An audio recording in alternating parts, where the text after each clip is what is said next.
What's happening, everybody? Welcome to the Paranormies presents the Ahnenerbe Hour. I am Johnny Monoxide, and tonight I'm joined by Adam Haidt, Scott Taylor, Death, and Bradshaw Wilson. What's up, fellas? Hey, how's everyone doing? Hi. Right, hi, guys. I don't think I heard Adam. He said hi at the end there. Adam, you're here. I'm here. Present. Present. Death, you're here. Yeah. The rare appearance, Death. And as usual, hi there, Scott. Thanks for coming. Hi, John. Thank you for having me on. Hey, speaking Thanks of... for joining us tonight. Thanks for joining us tonight, guys. Speaking of joining us, we are going to have our very first episode of Around the Campfire out very, very, very soon. I got the last one done, so it's gonna be good. I liked it. It was an interesting take on doing a bit of the show with the fan. That was cool. I think we probably have enough for 2 episodes now. How long was yours that you did? 20. So 20. Okay. yeah. Yeah, I did one last night, and it went for about an hour. So Whoa. I think we should probably have enough for 2. Nice. So yeah, you guys will be getting some new content from us. That's Around the Campfire. We'll have that out for you this week. Episode 1, the premiere episode. Fan tales of the paranormal, of the spoopy, the occult. No fanfics, though. Sorry, Adam, to burst your bubble. But I know you like fanfics. But No Harry Potter, please. Yeah, my That's Harry right. Potter fanfics. That's right. My Immortal. We're not going to read My Immortal. This isn't Yeah, no Twilight Hogwarts. Put the fanfics. wand down and grow up. So yeah. Oh, baby. Okay, so also we got the website getting going. It will be www.paranormies.com. Just paranormies.com. I know. That'll be up and running soon, and we have the t-shirt update for you guys. Scott, what's the t-shirt update? Yeah. Well, I was gonna say the cost a lot extra, so that's why it's just Paranormies. The t-shirt update it's kind of a funny story. So basically, I ordered like all this equipment 6 or 7 weeks ago, and the printer never came. So I'm like, well, this is a piece of shit website I ordered this from. And so on Sunday, I just said, fuck it, I'm just going to get the printer off of Amazon. And I ordered it off of Amazon, and it came today. So that's the update. But right after I ordered it, I got an email from the original website saying, oh, hey, we just shipped out your printer. So now I have 2 printers, and we're going to have to figure out what the fuck I'm doing with all that shit. But, yeah. We're going so to make basically- mad t-shirts, son. Yeah, twice as many shirts, I guess. That's right. Yeah, but they're coming. They should be, I don't know, they should be here in a few weeks, probably. We'll see. We already have, we're going to have logo t-shirts for sure. We're going to have the design that we have from the fan submission. There's a second fan submission that is I'm going to run it. You guys see the one? It's kind of the Are triangle you talking one? about the black, no, All right, I I'll saw send that to you one, guys. I retweeted one, it was like a circle and then had a bunch of stuff around the outside. I thought it was pretty good. It's like a black and white kind of thing. Maybe that's the same one. I I'm thinking retweeted circle that, instead of I think, triangle. To go back and look at the yesterday. Twitter. But yeah, so we'll have t-shirts there available. Go ahead. And again, we have our Twitter. Scott mentioned the Twitter. Our Twitter is @theparanormies. And we got some donations too. Speaking of other things, let's get these donations out of the way. We received 30 from Eric Himmler. He says that if we're serious about an intern, he'd love to help out. He says he's been listening for a while, has a stockpile of cabinet full of tinfoil. Not that it matters, because he's using his PK powers to make this unpaid internship happen. Keep up the work and stay woke, guys. Thanks, Eric Himmler. Yeah, thank you very much, Eric. We need someone to get us coffee and stuff during the show, you know. Yeah. Right. Copies of papers. Yeah, file like reports and do faxes and stuff. Yeah. I have so many facts. Or just look shit up so that we don't look stupid. Is like really what we need. We need some. That would that's be- really yeah, that's that would really be what nice. it is. That's really what it is. So we got from Fash Daddy Vandal. We got 1488. Hey, boys, love the show. Keeps on getting better every episode. Here's some trivia to add to the vampire episode. Elizabeth Bathory being a vampire theory is feminist bullshit. In the 60s shit-tier English department, feminists started saying that Bram Stoker took inspiration from Bathory. Just dumb thoughts trying to make themselves seem important. Keep up the good work. Johnny, one of these days I'll stop being lazy and drive down from SAC for a Cali order meetup. That's actually, yeah, you should do that. We do the Cali order meetups quite often. We got $10. Serval sent us $10. Said, hey guys, love the show. Just listened to the Vampires episode and heard you guys touch on Lilith.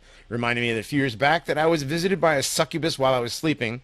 A year later, I was visited by one. Yeah, I was visited by one once again. I woke up in sleep paralysis and felt someone on top of me. I won't go into detail, but you might already know what might have happened next. I was expecting it's a in ghost. our fanfic that Adam wrote. Yes. It's in Adam's fanfic. Succubus without suck. That's right. He said, I think it'd be cool if you guys did an episode on succubi and dreams. We did the one.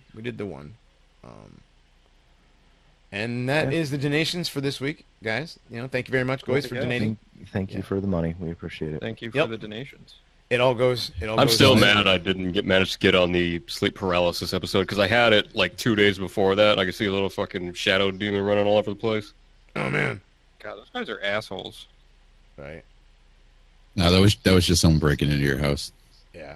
Legit, I would see it. I mean, obviously, there's the rational explanation for it, but I had sleep paralysis 2 days before the fucking episode, and I wasn't able to be on. And I'm still mad about it. Is all. That sucks. That was back when you had a job, I believe. Ooh. Is that why you couldn't make it? I think you were working. No, I'm being serious. I'm not trying to be a dick. Like you don't have a job now or something. No, it's true. I'm a shit now, but I think that is why though. You're right. Yeah, I'm pretty sure. I'm pretty sure you were working, but we won't get into what you were doing because it's just we won't do that. You guys want to get into the episode for this evening? Hell yeah. Let's do it. Yeah, I do. All right. So, do you guys know the difference between different types of killers? Like somebody, there's a murder, like guy kills his wife, guy shoots his boss, whatever. That's a murder, right? Right. So usually it's just one done, your murder, whatever. But what happens when you kill more than one person? Now that kind of, do you guys know the difference in between what the different kinds of multiple killers are? Well, let's see. What is it like? Serial killers kill people at different times and places, right? Yeah, it's a series of killings. Mass murders, I assume they all do that in one place. Yeah, like OKC bombing type thing. Yeah, well, would a school shooting count as a mass murder, or would that be a spree killing? I think it's that's the other thing. Okay, so yeah, spree killings. That's where you have people murdering, people in different locations, like right away. Like there's a bank robbery and they shoot people in the bank, and then they come outside and they shoot a cop, and they run down the street and they shoot a civilian, and then that's a spree killing, right? But a school, I think a school shooting could be actually either a mass murder or a spree, depending on how the amount of time that happened between them. You know what I mean? Like a mass murder, I'm thinking mass murder with shooting be more like Orlando. Even though nothing of value was lost at Pulse, a lot of people died in one spot. Right. So okay. Where a school shooting, where they came in, they shot some in the parking lot, and then they went inside. Yeah, but that's still kind of one location, though, isn't it? I mean, if it all takes place on the campus or the school grounds or whatever, that's probably still a spree or a mass murder, I imagine. Yeah. I think it's one of those, ambiguous semantics at this point. Yeah, not very clearly defined. I would think someone who, like you said, robs a bank and then, gets in a shootout with the cops, 20 miles down the road, and that kind of stuff. Right. Or somebody who went and shot somebody here and then ran and shot somebody there and then went and shot somebody that, you know what I mean? Yeah, I think if Adam Lanza actually killed anyone and he didn't, I think That that'd would be a spree killing, shooter. 'cause he Yeah, because he supposedly shot killed his mom. mom at the house. If and then he he went to the existed. if he, right. Well, you have to listen to the episode to find out. So go That's back and right. listen to it. Go back and listen to the Sandy Hoax episode. I'm not giving away any spoilers on this one. Nope. You have to go. If you haven't listened, go back. Yeah. But the most interesting type of killing, I believe, I mean, in my opinion, the most interesting of the three types of multiple murders is a serial killer. Because serial killers, it's like there's some sort of psychological thing to it, 99% of the time. Serial killer. Right, they didn't just snap or something. It's Yeah. it's something slow. That's Yeah. true. Like, anyone Oh, can who's a have spree really killing? bad You know, who day. was a spree killing recently was the dude that didn't get his nuggets and was looking for his remember the black dude? Yeah. I need my Shot one nuggets, guy, yo. though, didn't he? No, I thought he shot a bunch of people. I thought he shot the old dude. He got out of the car. He's like, "You ready to die, old man?" And he shot him. And then he got in. And I thought he shot. I'm pretty sure he shot other people, not just the old man. But then he was, and people were on Facebook being like, I don't remember his name, and they're like, "Dude, go see your wife. Your wife is looking for." Or no, they're hitting his wife up. They're like, "You need to go get your husband. He is out there shooting people." And somebody need to come get this boy. Exactly. Somebody need to come get this boy. Like it was pretty much just like, you need to go get your man. He out there shooting people's. But Bring the fuck is wrong nuggets. with- Bring That's the right. nuggets with you. That's right. Bring him the nuggets so nobody else get killed. But yeah, that's a spree killing. All right. So, anyways, but back to the serial killer. You got something to say? The FBI crime classification manual defines a serial killer as having 3 elements. The first one is quantity. There has to be at least 3 murders. The second is place. The murders have to occur at different locations. And then number 3 is time. There has to be a cooling off period, an interval between the murders that can last anywhere from several hours to several years. Interesting. Yeah, that sounds Makes sense. That's a pretty consistent definition. Uh, I would say. A little fun fact is we didn't have a term for serial killers until about the 1960s when some Brit Bong coined the term serial murderer. But it was actually a agent wrestler of the FBI who heard the term serial murderer when he was over in England.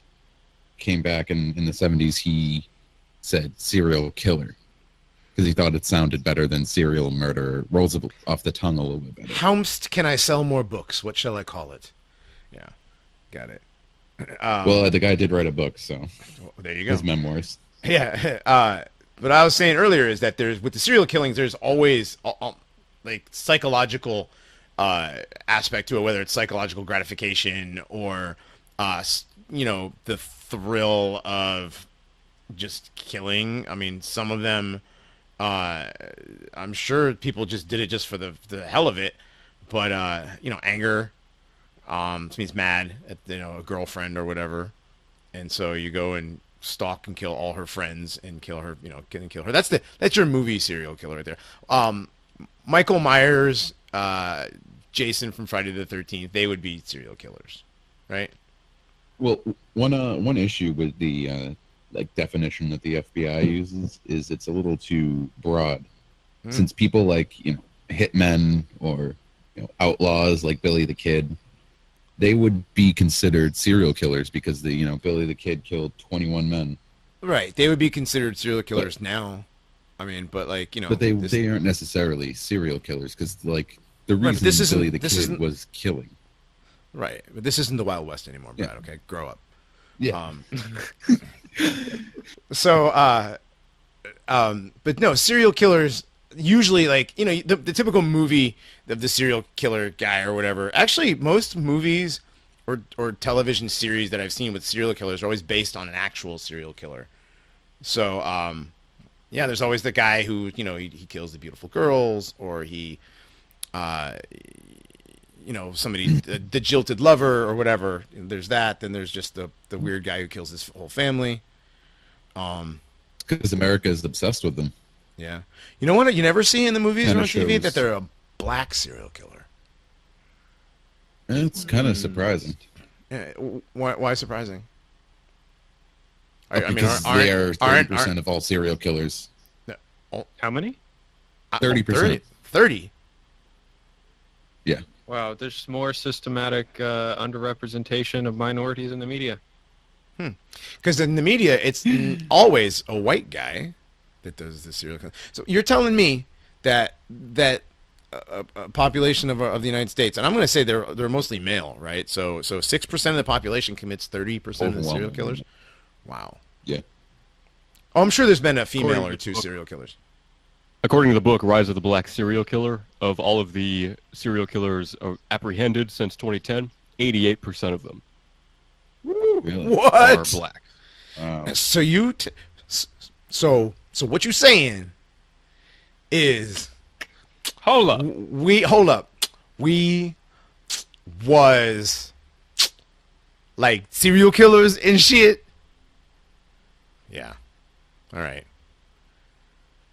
Black people kill a lot of people. I think basically, that's what we're saying. Another interesting thing to note is that Are they all- 66% of serial killers are in the United States. That just goes to That's show a you big country. how bad it is here. Yeah. Well, I almost doubt that number because it's like, how would you even measure it in a lot of other places? You know? Well, the sources I'm using are like an actual like scholarly website, but then again, you can't really trust colleges. Oh, yeah. My question is, what about in countries with like little to no police presence? Like, if there's a serial killer in, say, like India, you know, he's just gonna Sure. get well, away they're with it. Like, prosecuting, Maybe they're we're just the prosecuting all best at those catching rapes now in India. What's that? You know, they're It's like those prosecuting African rapes. countries that have like really low murder rates. It's like they just have shitty record keeping. You know? Yeah. I have to wonder how much of it is a function of just The bad street rec- hitter bad shooter. record keeping. Well, you One know, man in India even, is fed up. even if we don't have the most, we certainly have the best, don't we, folks? That's right. So, Well, it seems like it. I mean, what do you want to get into tonight's serial killer? Or Well, yeah. Well, serial. I was gonna a little bit about serial killers. Is we're gonna talk about serial killers more than once on this show because there's so many of them to go over. So maybe like in doing these shows, you guys will be able to like see the different kinds of serial killers that have been out there. You've got guys like the four. There's a criminologist, criminologist from the University of Louisville. He identified 4 subtypes of serial killers because there's always, like I said, the psychological aspect of it. So he kind of put it into these categories. You have the visionary, who's your psychotic, the emotionless killer. Maybe he hears voices or sees visions or something. You've got the mission yeah, oriented. he's got a break from reality. Yeah. You've got the mission-oriented serial killer who targets a group of people who believes are unworthy to live or without whom the world would be a better place. Okay. I guess the Punisher would count. Just killing criminals. Yeah, I mean, The guy if from we're that gonna use game, this Hatred. definition. Oh yeah, that's another good one. Right. And then you got the hedonistic killer, the kind of people who just kill because they enjoy the killing, or they become sexually aroused, or there was that one. Did you guys ever see? It's an older movie. It's about a Russian serial killer who killed a bunch of little girls. Ugh. Yeah, and he What would was his name? I can't remember his name, but he would masturbate while he was choking them to death. Jesus. Yeah, I recall and- reading about a French guy like that. Black Dahlia Murder did a song about it. Oh, okay. There was the movie. I remember seeing it on HBO when I was younger. And it was the guy's name. But I remember the scene where the psychiatrist like breaks the guy and figures the whole thing out. And now I go back and watch it again. I'm just gonna be like, this is so kiked. But yeah, like he was the kind of hedonistic killer who got off on it. So then you have the power-oriented killer who it's like a control thing for him. There's Someone the like people- a BTK. like a who? Dennis Rader, the bind, torture, kill. Oh yes, the BT. Yes, the bind, Serial torture, kill. killer. Yes. That was They- purely like power for him. Yeah, like he captured and controlled people and tied them up and did things to them and whatever. Yeah, and making them do things and yeah. Yeah, there you go. the FBI still doesn't know like why people turn into serial killers, but That's kind of a stupid question to ask. well, I mean, no, like why is there, why do people do that? Like what makes somebody turn to multiple murders or whatever to solve their problems or whatnot? You know what I mean? So, I mean, they have to make a, yeah, I mean, they have to consciously make a decision to pursue these crimes. It's not like just one day you just snap, you know. So a lot of these guys have been planning or had issues or whatever their whole lives. We're speaking of somebody who I had think, issues. There's actually a lot of different like reasons. Like some like you said, of the 4 different types. There's the visionary, who may have like schizophrenia, and he hears these voices, or there's trauma at a young age that caused them to be this way, or some people are just born with that kind of like sociopath gene. I think I really think the guy that we're going to get into tonight was born with that. The Yeah, I would sociopath say gene. so. Yes. Just not. All things genetic. It's heritability, not necessarily like there's one gene that's like binary, sociopath or not. It's a very complicated thing. But sociopathy and psychopathy, these sort of like generic terms for like empathyless people, does seem to have a very heritable component to it. Okay. That makes sense. Another interesting thing is sort of social rejection and isolation can lead others to sort of a loss of empathy and a loss of pain in general. Like there was a study done by, let me look at the guy's name. His name was Roy Baumeister, and Nathan DeWall did a test where they would test subjects and test their pain threshold, where they would slowly increase the pain, and then until it became too much, and the subject would press a button. And then they gave some of them they told them it was a personality test, and regardless of how they scored on the test, they told them, okay, so pretty much you're gonna die alone. You may have some friends now, but by your late 20s, early 30s, you're not gonna have many friends. And they sort of made these people feel like they were rejected and isolated. And then they administered the same test, and they actually had a higher resistance to pain. And the parts of the brain that register pain and empathy are actually the same part. So you can kind of see that connection where if a serial killer who was sort of a loner, maybe abused, rejected by society, would eventually turn to killing. Huh. Interesting. So this guy that we're going to be talking about tonight, you think that he definitely had that gene there, the sociopath gene, and that he had the high tolerance to all that? No doubt. Like, this guy was unbelievably intelligent, and he was a smooth talker. And great. Well, why don't we stop beating around the bush here? I mean, who is this guy? We're talking about Ted Bundy. Oh, shit. Probably the most famous serial killer. You were going to He's guess? definitely Hold on. top 5. Who were you going to guess, Scott?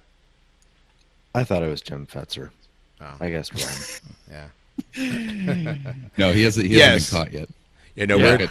We're talking about Theodore Robert Cowell, also known as Theodore Robert Bundy. Ted Bundy. He was a serial killer. He was a kidnapper, rapist, burglar, necrophile. Okay, hot. Big heavy hitter too. Big heavy hitter, yeah. Confirmed victims. Yeah, Allegedly, yeah. the number could be closer to 100. Yeah. The guy did a lot of really nasty stuff. He decapitated at least 12. Wow. Yeah. Let's not get into that just yet. Let's start with let's talk about Ted Bundy, the man. You guys who know? Does anybody have the beginning? Yeah. Let's get started. Yes. Let's begin with the beginning. He was born. Okay. He was born on November 24th, 1946, to Eleanor Louise Cowell, and she gave birth to him in Burlington, Vermont. And she where did she do that? She did that because she was an unwed mother, and there was this location in Vermont where unwed mothers went to the, like get some kind of aid giving birth to this child. Yeah, back in '46, having a bastard kid was a big deal socially. Like that was pretty much social suicide. She got knocked up by someone who claimed to be a sailor, and he ran off. And he was actually raised. Ted was raised and told that his mother was his sister, and that his grandparents were his parents. Just because they couldn't bear the shame, pretty much. Mm-hmm. That's kind of a fucked up way to grow up. Yeah, and Ted always claimed that he kind of knew it. He kind of just felt that that wasn't, like, there was something weird going on. But other than that, he had a fairly normal upbringing. He was very close to his Grandpa Cowell. Oh yeah, Well, his Grandpa his Cowell grandfather sounds was like he sounds like an okay guy. I mean, other than the fact that he was a bit of a bully, but he wasn't a big fan of the blacks or the Jews. Well, of course, he didn't like the Italians and the Catholics neither. But nobody's perfect. But Cowell, Yeah, he had reasons. What was his reasons? I mean, just look what happened to America when they let the fucking wops in the mix in. All right. Well, yeah, they ended up with Bradshaw and Johnny Monoxide. So yeah, that's what happens. Sweaty Guidos with fucking gold chains and wife beaters, pomade in their hair. Not one pomade. thing we shouldn't just kind of. One thing we shouldn't skirt over in his youth was the one time his mother, or no, what was it? It was I believe it was his mother was laying in his aunt's bed, and Ted had arranged all of the kitchen cutlery in a circle with the knives pointing towards her, just around her while she slept. It's kind of weird. Like, if that's not the scariest shit that you ever heard, get the fuck out of my face. Like, this is a 3-year-old kid just arranging knives around a person. 3 years old. I was showing some pretty early signs. Interesting. That was not mentioned in Stranger Beside Me. Well, the reason it's not is because Stranger Beside Me is the personal account of the person who worked with him. This is his youth. She didn't really know that that side of him.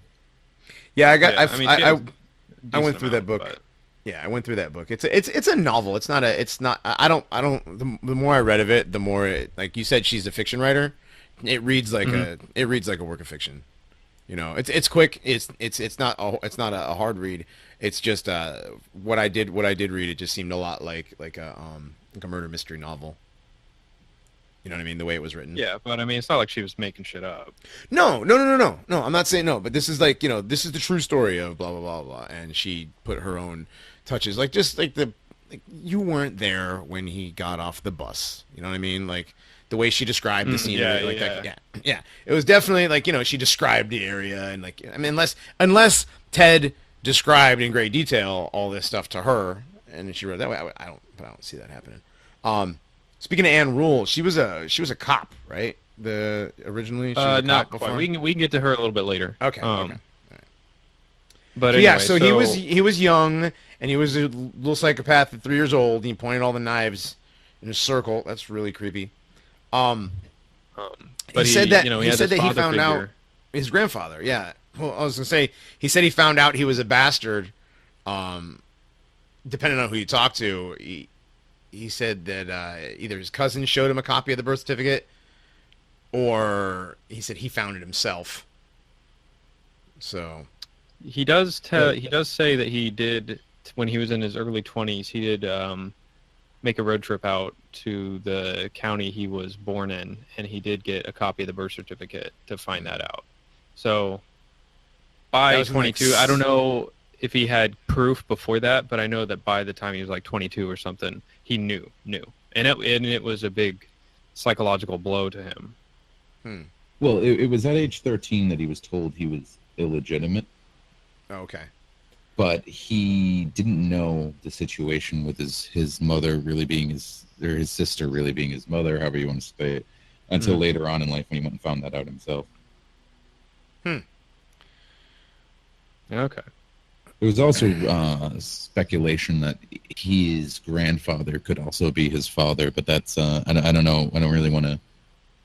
I don't fully believe that. Well, there's the stories about how his grandfather used to get really, really angry when anybody brought up,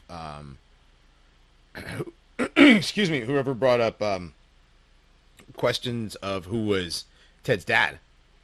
You know, he would get really angry, and when the question of Ted's paternity would be raised, he'd get really mad. He was pretty shitty in general. He threw Ted's little sister, or Louise's little sister, down a flight of stairs for oversleeping. Shit.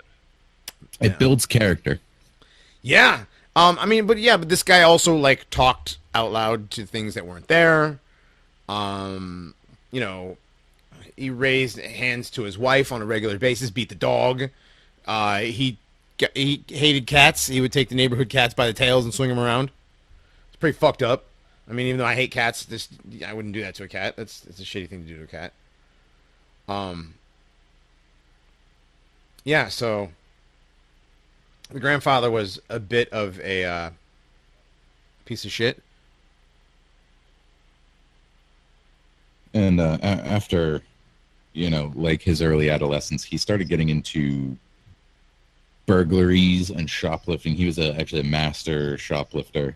He would steal constantly, which is one sort of warning sign of a serial killer, along with some other things like bedwetting, animal torture, and head injuries at a young age is also a very common trait of serial killers.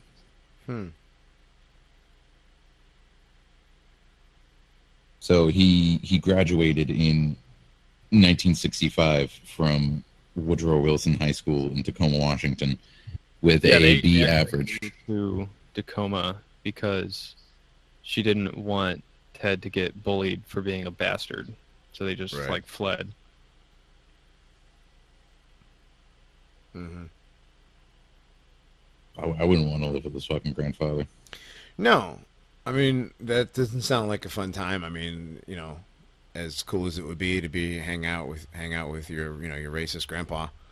Watch out, he'll beat your ass for sleeping in too long.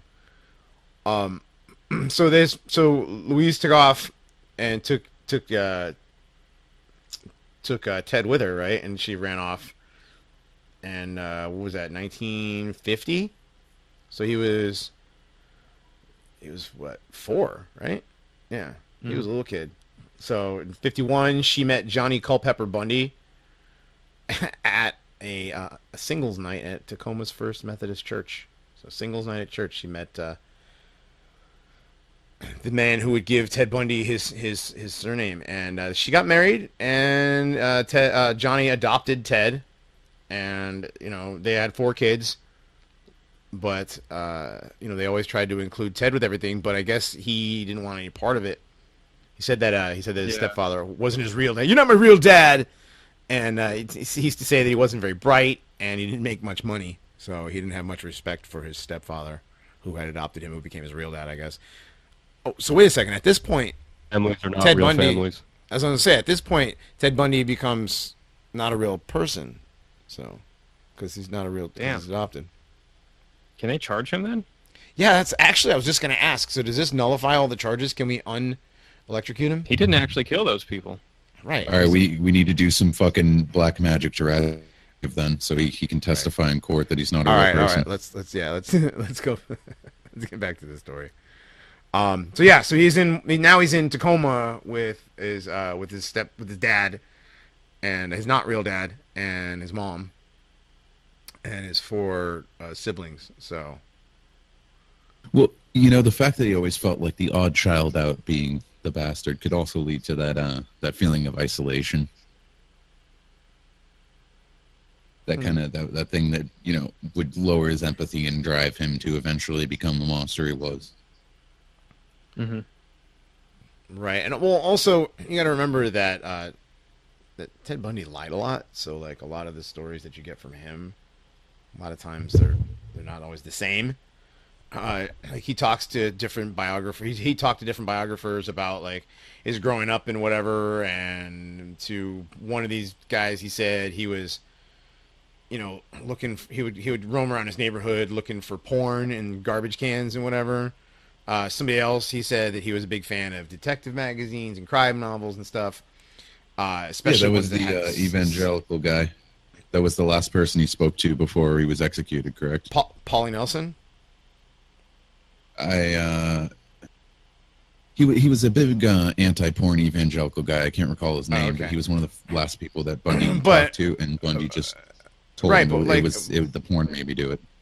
Right, but he wrote a letter to what's her name, saying that Rule woman that said that he never actually read detective magazines and actually shuddered at the thought that anybody would.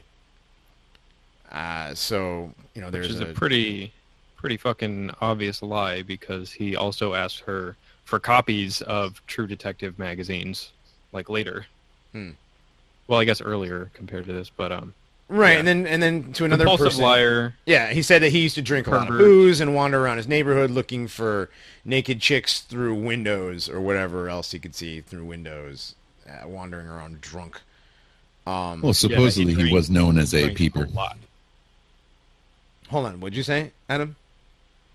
He drank a lot. He was he drunk drank a very lot. often. A lot of serial killers are. That sort of when you're inebriated, it lowers your inhibition, so that might just be that little extra step you need to actually kill. Like, I know that Jeffrey Dahmer was super drunk all the time. Like, he would usually get his victims at bars, and he would just be sitting there all night getting slammed. Yeah, we'll get into him eventually. One funny story about that, actually, about how he couldn't keep off the sauce and almost got him caught. I can't wait for that. Nice. So he said, like, depending on who you talk to, he said when in high school he chose to be alone because he didn't understand interpersonal relationships. Like, I guess he was self-diagnosing himself as Asperger's, maybe. I don't know. But then people from high school. He also stuttered. Oh, did he? Yeah, he stuttered when he was younger. He had a speech impediment, and that kind of kept him from making friends. I did not know that. But then you talk to people from his school. He went to Woodrow Wilson High School. They said that he was well known and well liked. So either he was a loner or he wasn't. But I mean, other people said he wasn't a loner. So I don't know. Again, he's a pretty prolific liar. He was an unbelievable liar. Like, this guy could lie straight to your face and you would believe him. He was accused of stealing a car too when he was in high school, right? And I guess twice for burglary in high school. Yeah, I believe it. Yeah. He did that shit like throughout his entire life. All right, so we have a high school kid who may or may not be popular, who may or may not drink and peep in people's windows, who may or may not be addicted to crime novels and porn. He probably was. He Yeah, I'm probably gonna go was with all that stuff. Yeah, the kind of stuff that's in those crime novels is sick. It just, like, lists out like horrific rapes and murders. Yeah. And You ever known probably- anybody who you ever known probably anybody who read those magazines that wasn't a complete weirdo? I thank God I don't know anyone who's read those. I don't think I'd want to hang out with them. I didn't know they had those kind of things.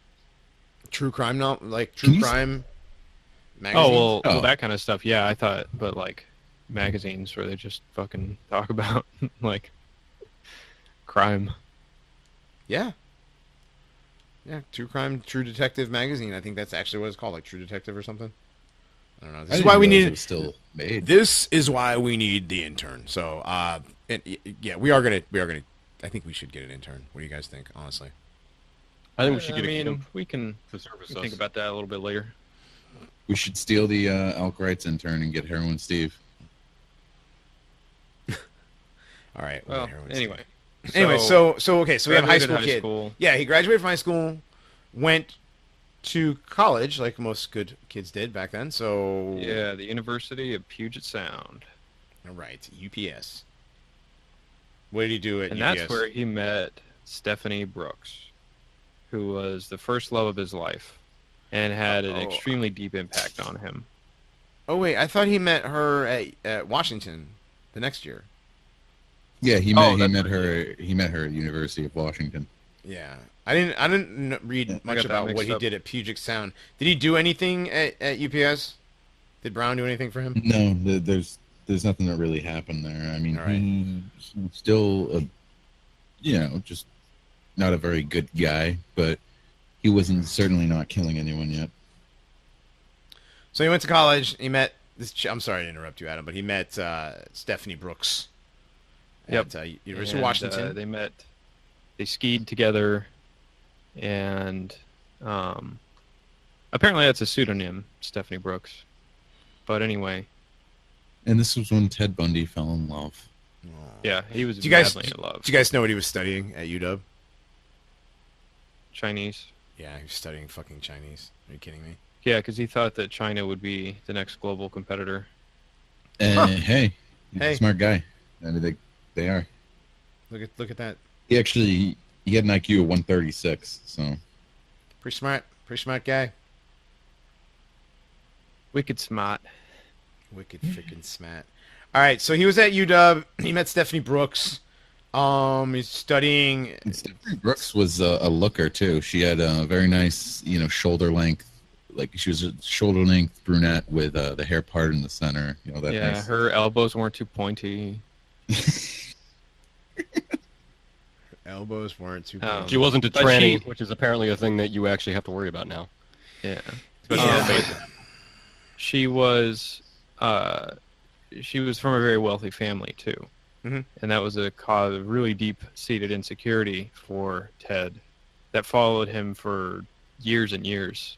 Was that he felt like he wasn't good enough, right? She hung out with the high rollers, hung out with the, just about the closest thing you could get to nobility in America, and he was basically a nobody, Right. and he didn't make a lot of money. Well, he was in Yeah. college. I mean, he didn't make a lot of money. He was in college, and he dropped out of college. Yeah, In and well, 68. he wasn't from a rich family either, though. Right, right. The socialite type class. Yeah, so he dropped out of college. He's working minimum wage jobs. This girl's a socialite from California, rich family. He decides that he wants to get into politics at this point and Yeah, volunteered the- to work for Nelson Rockefeller's presidential campaign. Yeah, he worked on a lot of GOP campaigns. Mm-hmm. He was a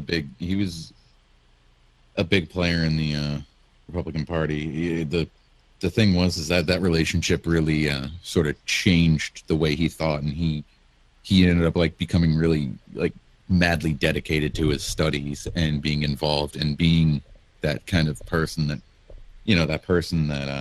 Stephanie wanted. So, yeah, he even went in 68 was the first thing he did major in politics. He went to the Republican National Convention as a Rockefeller delegate. So that was pretty interesting start to his career. I guess then she broke up with him, right? Because Yeah, they around were the time, kinda- yeah. Drifting apart, and Mm-hmm. Then Then he it just met- didn't really work out for him. Right, then he went on a little tour of the United States, visiting family across country and whatever. He went to Temple University for a semester, as in 69, and then he met a woman named Elizabeth Clofer, Klopfer, Clofer. Why not? They call her Meg Anders or Beth Archer or Liz Kendall. Yeah, Meg, depending on who you're I think, is the main. That's the main one I've seen is Meg Anders. Okay, Meg Anders. So She she was divorced. She's from Utah, and she had a worked. kid. Yep, she had a kid. She's a single mom, probably a wine mom. More non-people adopted children. Yeah. So she but worked she at was very different. yeah, but she from worked Stephanie. at University of Washington, and so that he hooked up with her, I guess, right? And he actually re-enrolled in college as a psychology major at University of Washington because of her. Yeah, but I think it's important to point out that she was a very totally different person from Stephanie Brooks. She How so? was much shorter. She wasn't really a looker in the same way. She was very asocial, very awkward, very insecure. She really only had two friends, Ted and her friend Lynn. She was a very withdrawn person, kind of, I wouldn't say neurotic, but, nervous. And she was madly in love with Ted Bundy. And Ted was just kind of using her because he was still thinking about Stephanie Brooks this entire time. He was totally obsessed with Stephanie and trying to get back together with never her, good. And Meg really wanted to get married and have more kids, and she would lend him money all the time. Of course, she never saw it again. But Bundy used her because basically he saw her as like an ATM and somebody that'll cook and clean. You know what I mean? To him, it was like a matter purely of utility. Right, but he stayed with her like way. I mean, he was with her for a long time, off and on, and throughout. And even into his trial and in his prison time, he still Yeah, corresponded with her until like but she 1976. slept around constantly. Yeah. He cheated on her all the time. He seems like now he doesn't. Yeah, now he's starting to seem like he's becoming a piece of shit.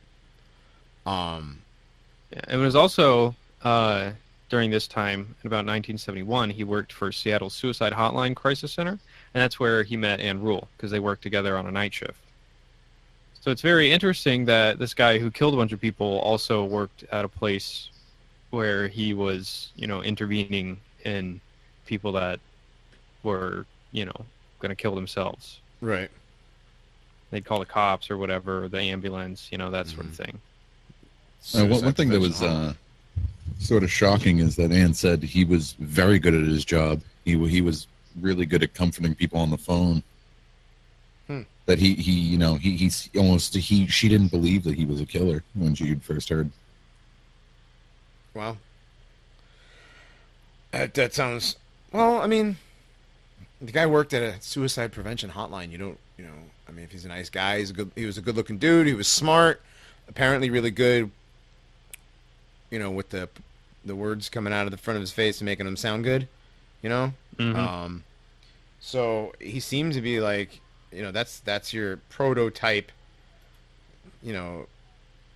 serial killer, like there you go. Kind of a sociopath. Mm-hmm. Very manipulative. He was extremely manipulative. Right. I mean, obviously, if you can stay with a woman for as long as he stayed with Meg Anders and get her to, pay for stuff and give him a place to live and whatever, and blah, blah, blah, and give him money and take care of him while he's off getting his degree and doing his suicide hotline thing and killing people and having other affairs, I mean, like, yeah. When was his first murder? That was, where did I put it? Well, before you get into the murders, you should. There's a little bit more to talk about. No, there's more. I'm saying there's more. Okay, so let's just say he hadn't started killing yet. So 1973, late 1973. That was first confirmed first. Okay, right. So,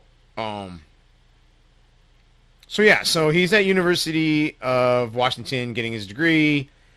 He graduates. He's getting heavy into politics now.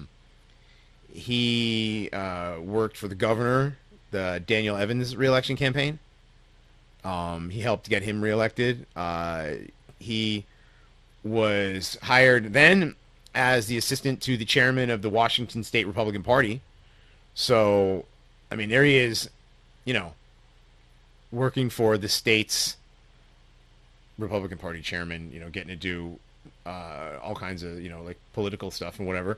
He got into the University of Utah and Puget Sound's law school at the time too. So even though he had, I guess he had shitty test scores, his LSATs weren't all that great. Yeah, But he so, wrote yeah. up his like admission documents. He got as many letters of recommendation as he could, and he wrote this letter where he's basically like, "Look, my test scores don't reflect my capabilities." And he cites all his experience with political campaigns, and he says, "I need to go to law school so I can." Right, because that's one of the common things when you apply for school is like, why do you want to do this? And he's like, I need this knowledge so I can do better in my role as a, political campaign Manager or whatever. he was doing. manager, Yeah. whatever he was doing. Yeah. I don't know what the word they used is. In the campaign management industry, which it is now because they Yeah. make bazillions of dollars. It's an industry. So yeah, so he got into law school based on letters of recommendation and bullshit, basically, his ability to bullshit. But so being part of the Republican Party, that actually got him into all kinds of other things. He got to travel because of that. He got to go to different conventions and stuff. Now he went to California on a Republican Party business and ran into Ms. Brooks again. And he decided to rekindle his relationship with her. And she saw well, she Ted was as like, a complete changed man. yeah, she's like, wow, he's in law school, he's working for the Republican Party, this guy has aspirations, he's gonna have a legal and political career, oh my god, he's gonna be a somebody, and now he's worthy. So and he was of course, taking her out to expensive dinners that he would charge to the campaign. Pretty much, he was taking her out all the time. He introduced head over heels. Yeah, he introduced her as his fiance to one of I think the people he was staying with, and he hadn't even proposed to her. He was just like, "Yeah, this is my fiance," and she was like, "Sweet." But this was all just all part of the plan, all part of his master plan. yeah, because he then broke up with her without even breaking up with her. He ceased contact. He didn't call her. No letters. No nothing. Gone. She she finally like a month later. Yeah, he proposed to her. Yeah. He proposed to her, and then once she agreed, boom, gone. Yes, literally gone. Broke her heart. Yes, Thought she never control. heard from again. Well, actually, she finally got a hold of him like a month later and was like, why did you end this without any explanation? He said, and I quote, "Stephanie, I have no idea what you mean," and hung up on her. He basically was like, "Understandable. Have a nice day." Yeah. And he basically said later on, I just wanted to prove to myself I could have married her. Like, it was, I don't know if you want to call it a game or if it was just he had to see if he could do it, still got it or whatever, Ted Bundy's kind of a funny guy, I gotta say. Yeah, a bit of an odd duck. Going in, I hadn't read Stranger Beside Me in a long time, and I didn't read a lot about him. And I was like, man, some of his exploits, some of his killings were like masterfully executed. I was like, oh, this dude's cool. But rereading it, like, nah, this guy's a scumbag. Like, the chair was too good for him. Like, he was just a complete slimy little snake. Should have been aborted. I don't know. I think he's pretty handsome. Wow, gay. Yeah. Fun fact, Bradshaw was actually one of the people that proposed to Ted before they executed him. Yeah, I was sending letters every day. Huh. That's right, because he had people, that we'll get into that later, too. Oh, yeah. Yeah. So, Ted Bundy, sociopath, graduates college, goes law school, graduates law school, meets and redumps Stephanie Brooks. Oh, wait. No, he didn't finish law school. Yeah, he didn't. He kind of dropped out because his grades were terrible. Like, he was doing. It was funny. Once he had completed his mission with Stephanie, he lost all his ambition. Right. Well, his ambition for school and everything, and I think maybe he did all that just to do that. And it wasn't that he lost ambition. It's that part of the mission was complete. I no longer need that. I accomplished what I wanted to accomplish. She would have married me. I don't need law school anymore. Let's go kill some bitches. Like, he quit going to class right about the same time women started disappearing in the Pacific Northwest.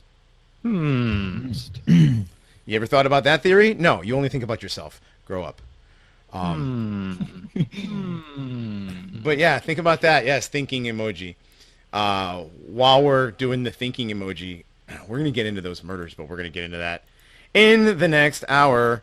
So right now, we're going to play a little bit of a song from a friend of the show. He's a really good friend of Adam, Haidt, and Death. Yeah. His Very name's good friend of mine. Very good friend. Yes. He's very talented.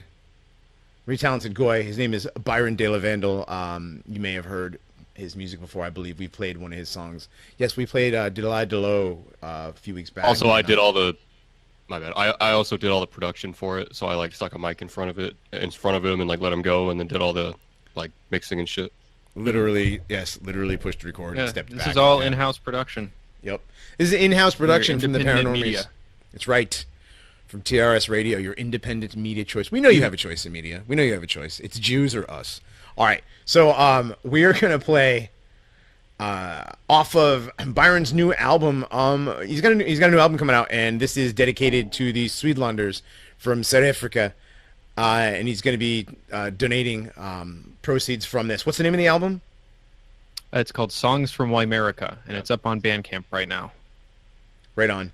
Yeah, you guys check it out. Throw him some shekels. He's a very talented guy. He's a really good friend of ours. Byron De La Vandal. This is Blowing in the Wind. We'll be back.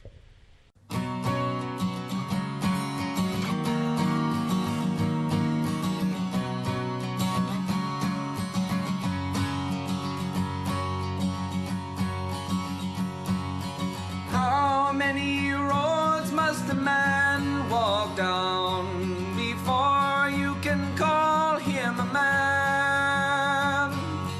How many seas must the white dove sail before she can sleep in the sand? Yes, and how many times must the cannonballs fly before they're forever banned? The answer, my friend, is blowing in the wind. The answer is blowing in the wind. How many years can a mountain exist before it is washed to the sea? Yes, and how many years can the bars resist before they're allowed to be free? Yes, and how many times can the West turn its head, pretending it just doesn't see? The answer, my friend, is blowing in the wind. The answer is blowing in the wind. How many little white crosses must grow in the fields outside Poliquane? How much blood of the farmers be spilled till no Afrikaners remain? Yes, and how many mothers must weep for their sons cut down in the fields like their grain? The answer, my friend, is blowing in the wind. The answer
left before the last war begins. How many brothers from around the world will see them through thick and thin, so the Boers can thrive in the land that they love without fear for the color of their skin. The answer, my friend, is blowing in the wind. The answer is blowing in the wind. The answer, my friend, is blowing in the wind. The answer is blowing in the wind. All right, everybody, we're back. This is still the Ahnenerbe Hour. We are still the Paranormies, and I'm still Johnny Monoxide with Adam Haidt, Bradshaw Wilson, Death, and Scott Taylor. It's a pretty interesting first hour. What do you say? Huh? I think this is going to be a very good subject. This is the second hour. It's got a lot more meat to it. But before that, let's we got a couple meat. So we got a few emails. Check these emails out. This one says, "Hey guys, big fan of the show and was wondering if you'd heard of a book called The Unsacred Texts of Khotan." The Unsacred Texts of Khotan. The whole thing is quite strange, and I haven't read a lot of it, as the language is pretty difficult for a non-English speaker. It is a document that was supposedly found in a bomb shelter in the 60s. It was originally left by an SS officer to his wife in 1945 to get it out of the Reich. The introduction in the book is a lot more eloquent than I can write, though. Word of warning, a lot of the text is just plain gross, and because it's a translation, let's just say it's not particularly easy to read. I would still recommend reading the introduction, as it's fairly short and interesting. I honestly have no clue what to make of the whole thing, as the information is very scarce. Would love to hear your take on it. I looked at it. It's not very well written at all. It's weird. It's one of these weird old esoteric books. I'm gonna read into it. I mean, there's a lot of stuff that people want us to look into. With a lot of show topics. What's it called again? What was the name of it? The Unsacred Texts of Khotan. Okay. The unsacred. It's very hard to say for some reason. Unsacred Texts of Khotan. So there's this link, and I'll throw that in the thing. But it's a weird book.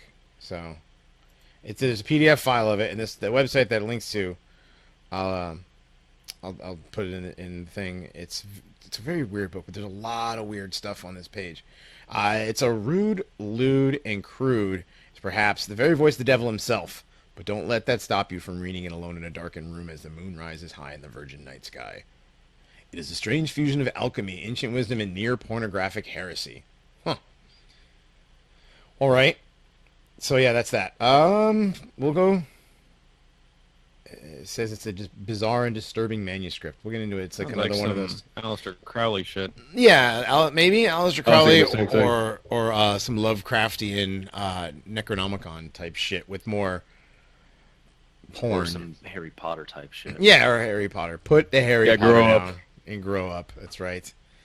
Yeah. Well, I'll look through that and check it out. It does seem a little Harry Potter-esque. We have a listener from New Zealand. Says, "I love your podcast. It's entertaining and a better substitute for propaganda-filled radio stations out there. I have a few ideas for future podcasts. Fluoride, chemtrails, and Agenda 21, as well as an episode on Flat Earth. I know that it's bullshit. As well as the Hollow Earth theory. Can you reply to this email or mention it on air so I know you've received it?" We have received it. This is Unpoetic Anon. So, he says 1488, Hail Victory. Hail Victory. Unpoetic Anon. I don't know. Do you guys want to do Fluoride, chemtrails, and Agenda 21? Kind of a... Yeah, I mean, eventually I'd like to get to it, but Yeah, I guess. Why I not? have to do research on it. Do we got a Flat Earth or nah? We ain't doing that. Well, I think the flat Earth would be like I- funny for 5 minutes, and then we'd be bored of it. I got an idea for I that. know someone we can invite on. I'll reach out to her if you want. You shut up. No. Nah. I think the I'm best good. way to do flat Earth is to have debate. Like some of us, We some could of get, us can Jim take the Fetzer. round. Get like a round table and We just could. and bait them.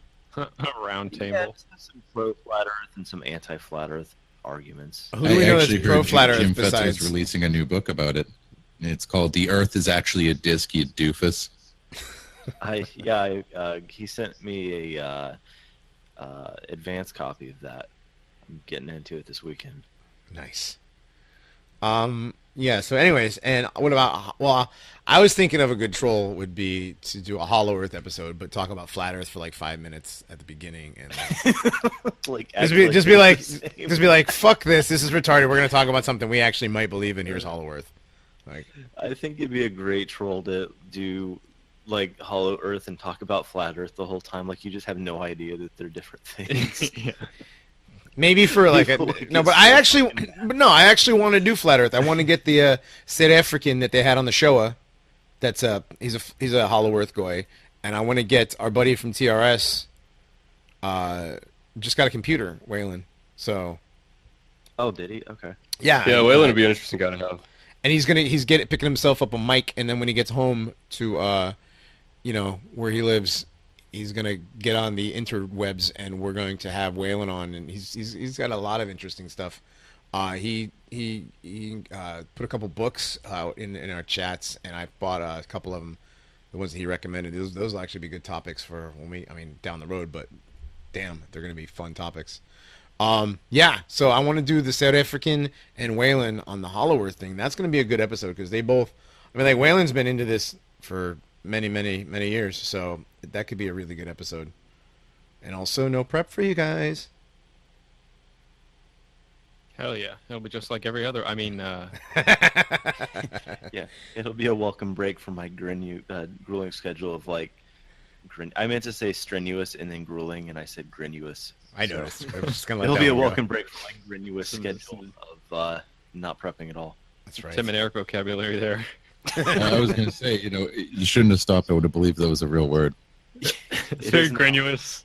Grenuous is the word now. We're going to use that. That's it from now on. Tonight on the Granuous Hour. That's right. No, so yeah, those are some show top. I mean, there's other show topics that I definitely want to get into.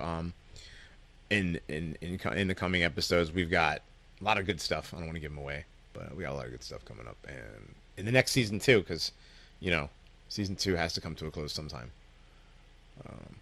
Right? Or does it? Or can we just have the end of season 2? Should we talk about that, or should we save that for later? Oh, we'll save that for later. Okay. And one last quick email. Would love to hear you guys discuss David Icke's theory of the reptilian race that is the Illuminati and the connection to child trafficking and vampires.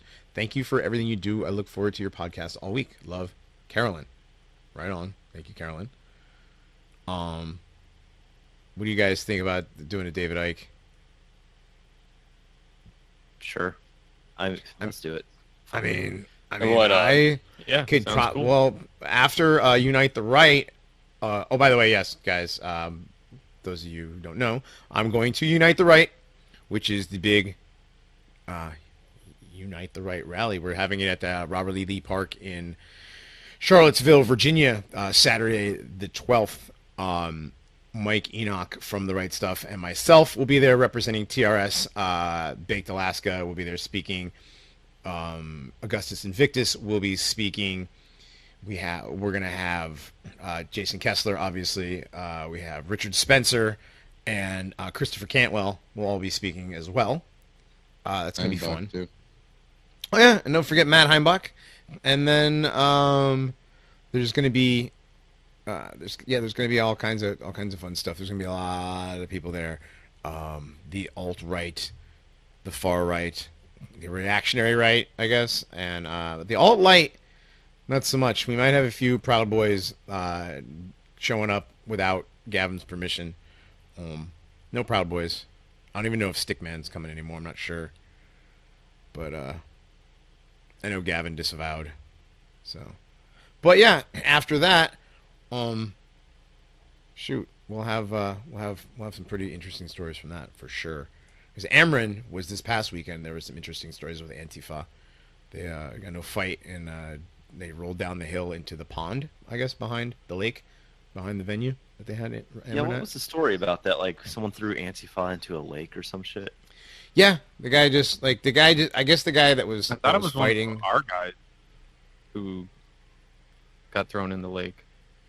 Because Jared Taylor was talking about there was a guy at Ameren who got the crap kicked out of him by Antifa, and they're trying to get do a fundraiser so he can actually pay for I did not know medical that. bills after for his injuries after this act, like literally terrorism, like actually terrorism was carried out on. So what happened? Do you know what happened with that? I didn't even hear that. I just saw the pictures. Like they beat the tar out of him. Okay. Well, we're going to Unite the Right. We're going to have a bunch of speakers. We're going to talk about not taking the statues down. We're going to talk about not replacing whites in our country. We're not going to talk about anything paranormal, probably. Maybe the after party we'll talk about that. There's going to be some guest speakers too. Some other secret guests you got to show up for, or at least watch the live stream. That'll be fun. Yeah. Unite the Right, August 12th, Saturday. Be there or tune in or something. It's gonna be big. I mean, they're talking 1,000 of us, and there maybe 4,000 Antifa. Should be interesting. So, all right. Yeah, so we might have a new host if they kill John. So. Yeah, no, I got security. We all got security. We got security. We got Mike and I have we have top-notch security. We have yeah. That's unfortunate. I was making moves to take over the show, but there's always next time. There's always next time. There's always the next time that the next publication that doesn't really though. If you're going to these events, don't go alone. Yeah. Don't go anywhere alone. Don't go anywhere alone. Go with a group of people. At least like 3, 4 is better at the minimum. Don't even go to the bathroom alone. You need to piss back to back. Yeah. Or front to front, depending, if you're a Proud Boy. Just don't cross the streams. You never cross right. the streams. Well, if you're a Proud Boy, I'm pretty sure you cross the streams. But yeah, so it'll be an interesting weekend next weekend. All right. So enough shilling for things. It's gonna be a fun time. But let's get back into our episode. We were talking about Ted Bundy, serial killer. I thought he was that guy from that show that sold women's shoes. No, that's Al Bundy. Good show though. Really good show actually. And actually, the more you watch it, the more you realize it's not a good show. As much as I loved that show growing up, it's a whole other thing though. All right, back to Ted Bundy. I know we'd rather talk about television and TV shows right now. Let's not do that. All right, so he's slacking off of college. He actually quit entirely, and girls started disappearing. So, interesting. So, he confessed to a lot of murders and stuff that go all the way back to 72, almost 73. But before that, he wasn't just a murderer. He did something before he killed women. Brad, that's you. Oh, are you talking about Joni Lenz? Mm-hmm. Yes. So in January of 74, he actually this could be considered like his first. You're talking about his first attempted kidnapping. Yeah, no, that's what I'm talking about. Joni Lenz. That was this would be his 1969 in New Jersey. Oh no! We're talking about two different things here. I'm talking about the woman that survived. Oh no, we're talking about before he started killing women. What he did first, he attempted kidnapping. And I got a little mixed up there. Yeah, no. He first tried kidnapping somebody in '69 in New Jersey, and he claims he didn't start killing anybody until Seattle and somewhere around '71. But then he did manage to tell a psychologist, that he killed 2 women in Atlantic City in 1969 while he was visiting, in Philly, his family in Philly. He said that he might have murdered somebody in Seattle in 72 and somebody in 73 involving a hitchhiker, but that was it. He didn't give any more information on that. but the first actual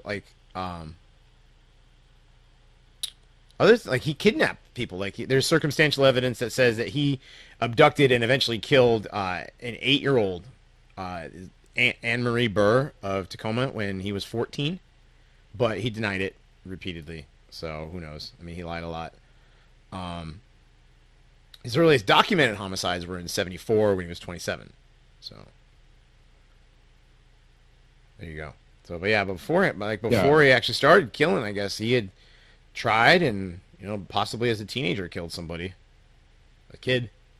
Yeah, I was referring to sort of the first real documented case of any of his abductions or killings that can be confirmed was Joni Lenz, who lived in Seattle. He actually broke into her apartment and attempted to kill her, but she managed to escape and survived. Yeah, and that was where he kind of reveals his method, because he, most serial killers typically stick to one method of killing. Most of them don't like jump around from different types, like using guns to blades to clubs or whatever. And Ted Bundy. Go ahead. Well, one thing that you can mention is there's one way you can divide up a lot of different serial killers is process versus product. Whereas I feel like Ted Bundy was more of a process killer, where the thing that really got it, the way he got his rocks off was the process of killing someone rather than having the dead body. Okay.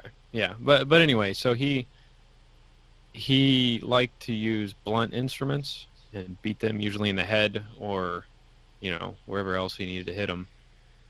And pretty often he would like shove stuff into their nether regions there.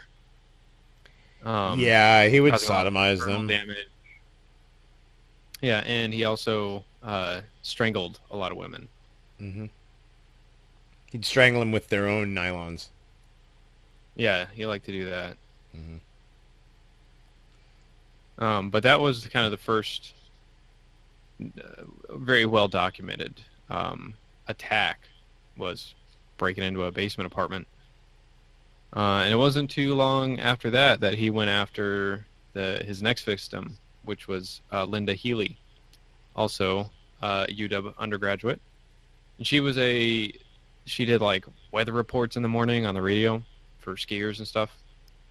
And he actually kidnapped her, beat the crap out of her, and just left after he broke into her basement room. Now, at this point, did he have his infamous VW Beetle? That I don't know. Did he? Because the thing about his VW Beetle is the side passenger seat he removed, so it was just the floor, and he could easily hide either a body or an unconscious victim right next to him without being detected. They wouldn't be upright in the chair. Mm-hmm. Yeah. You said Karen Sparks was the girl that survived, right?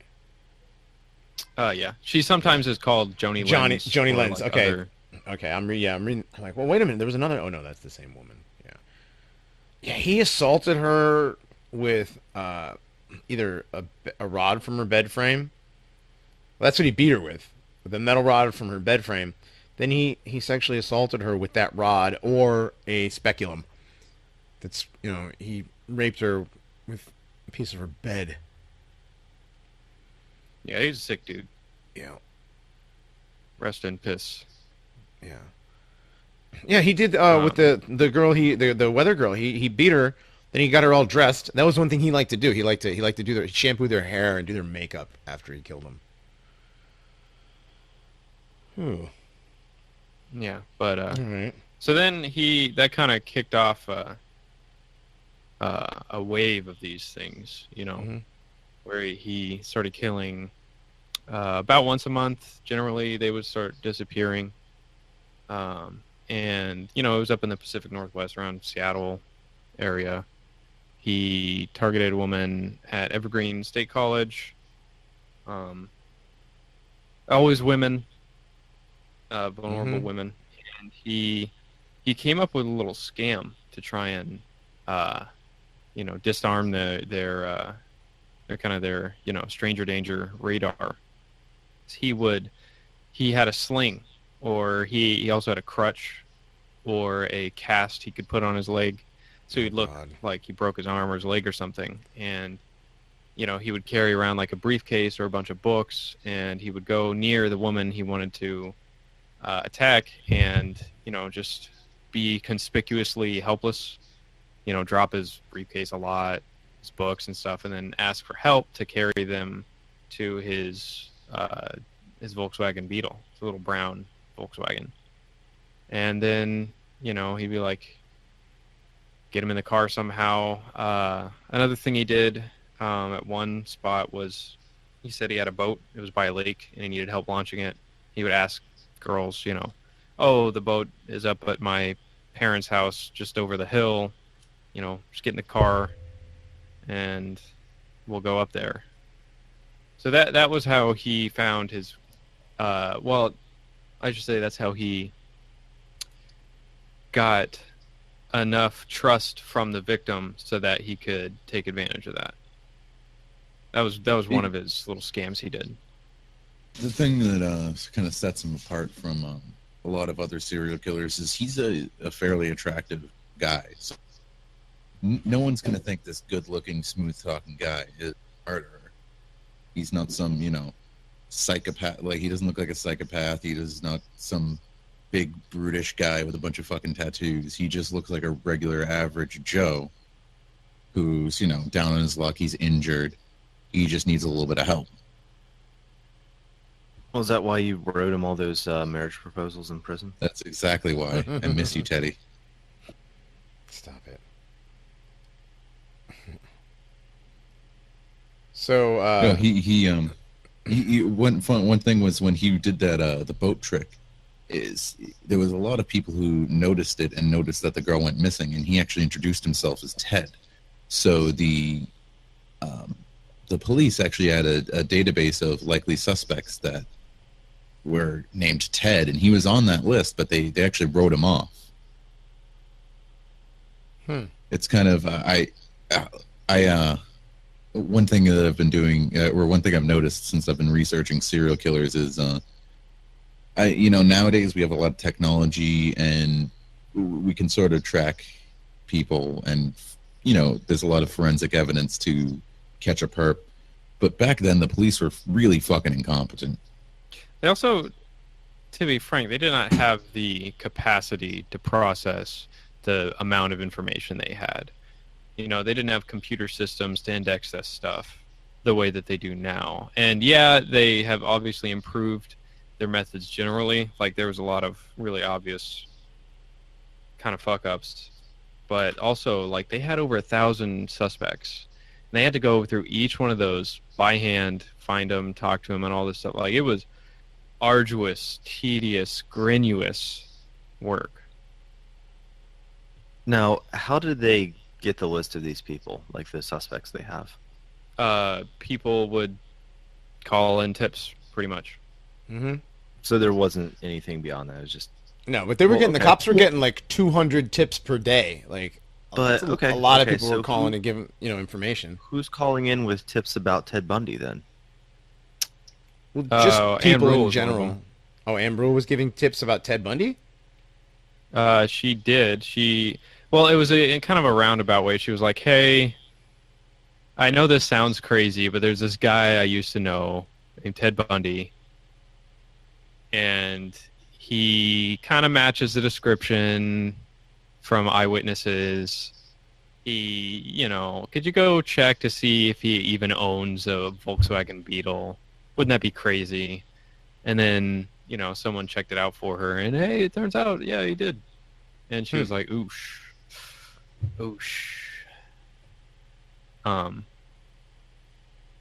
But she didn't really get too involved in the case till they actually arrested Ted Bundy at an unrelated thing.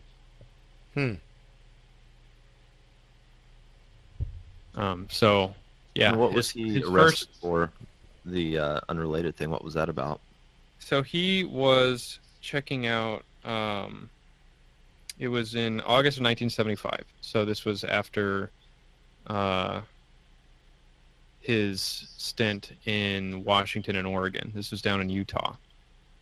He went down to Salt Lake City to go to University of Utah Law School. And Bundy was driving through this residential neighborhood, and there was a police officer hanging out. His name was Bob Hayward, who didn't recognize the car. He knew the area real well, and he was like, oh, this, I don't know who this guy is. It's late at night. And, he wasn't a rookie. He was a veteran cop. So his cop senses were like, yeah, let's go check out what's going on over here. So he tried to pull him over. And Bundy fled when, the guy clicked the lights on. He drove through a couple of stop signs, came into a gas station, and, came out and was like, hey, officer, how's it going? And the officer asked, oh, what are you doing? And he said that he was out to see a movie at a drive-in theater. And he said, oh, I saw such and such movie, and I was just driving home.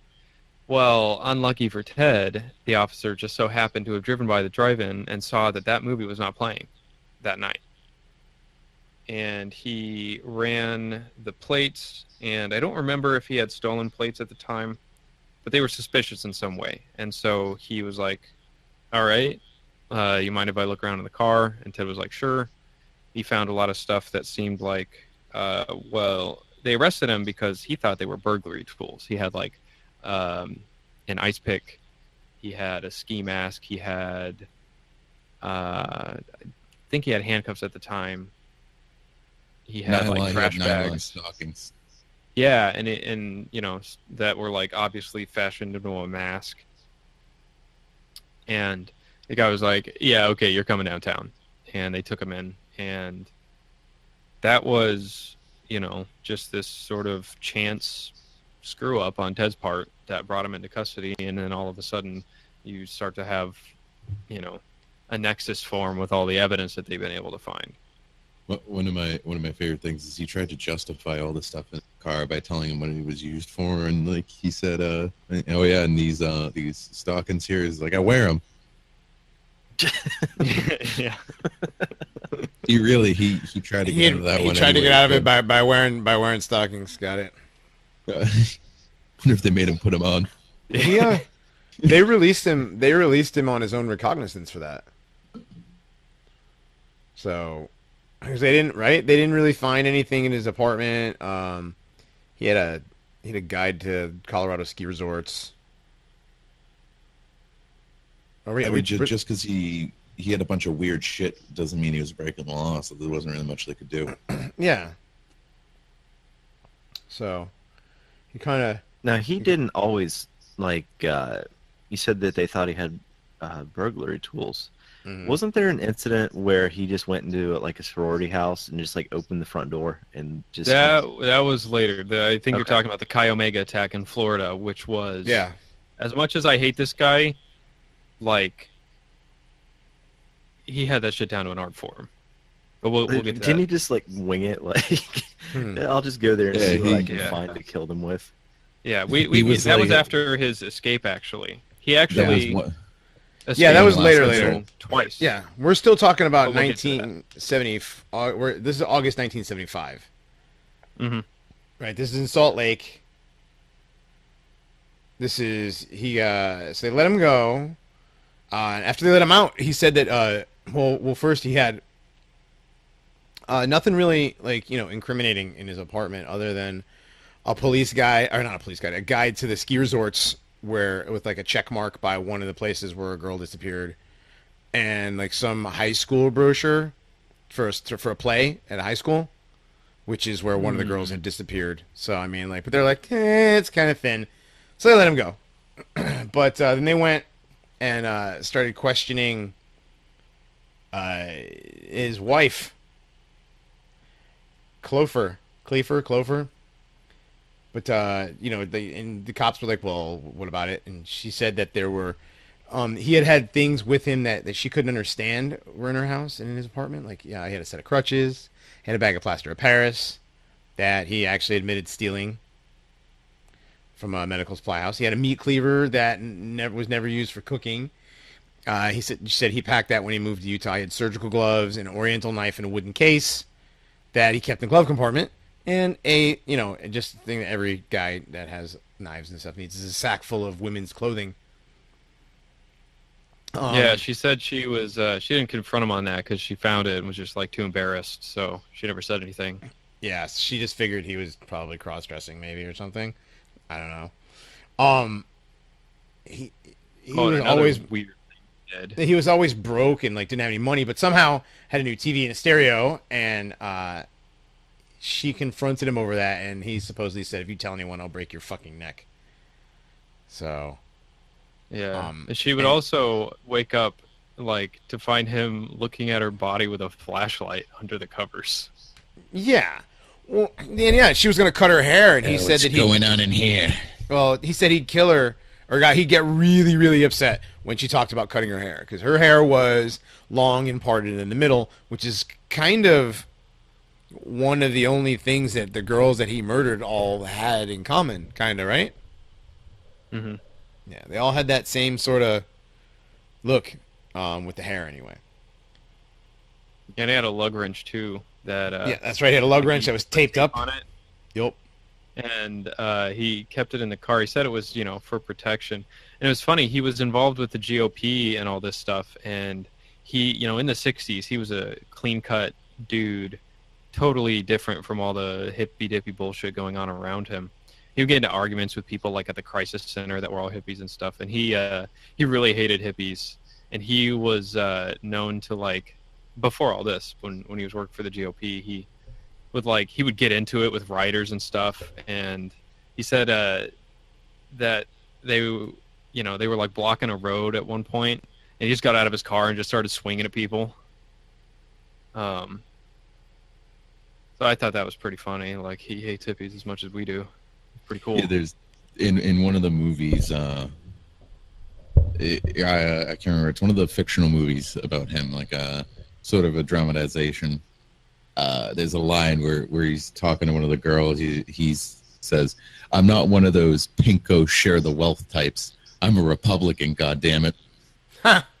Yeah, that's great. So he was always known. That's really funny. God damn it.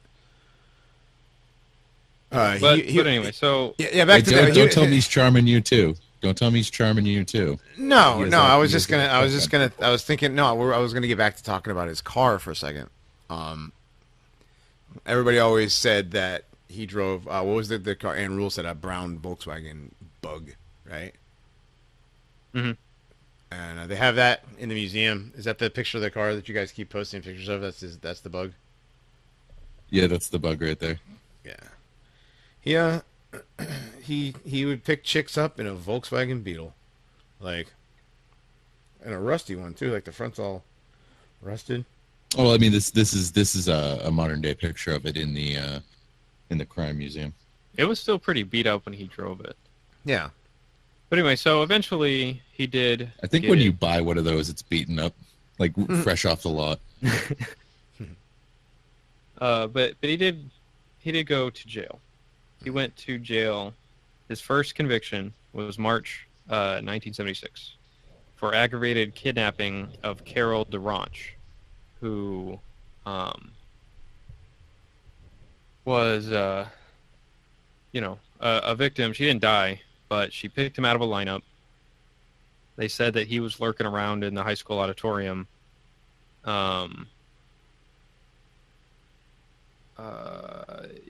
like where she was kidnapped from. And so they got him on this. They didn't know about the other murders, or at least they didn't have enough evidence to connect them. But he did end up getting convicted for this one. And he didn't have a jury trial. He wanted the judge to, act as the jury in this case because of all the publicity around the case. He didn't think they would find an impartial jury. And he was found guilty of kidnapping and assault. And they gave him 1 to 15 years in Utah State Prison. and he made his first escape attempt there in October. He was sentenced on June 30th. So in October, he was found in the bushes with an escape kit, as they call it. He had road maps, airline schedules, a social security card, and they threw him in solitary for that. But that was not his first escape attempt. He had some successful ones later on. He actually got charged with Karen Campbell's murder while he was in prison, and he waived his extradition proceedings, and then he went to Aspen in '77, and that's where he stayed in Garfield County Jail, which was one of these old mom and pop jails. So it was not a new prison as far as I know.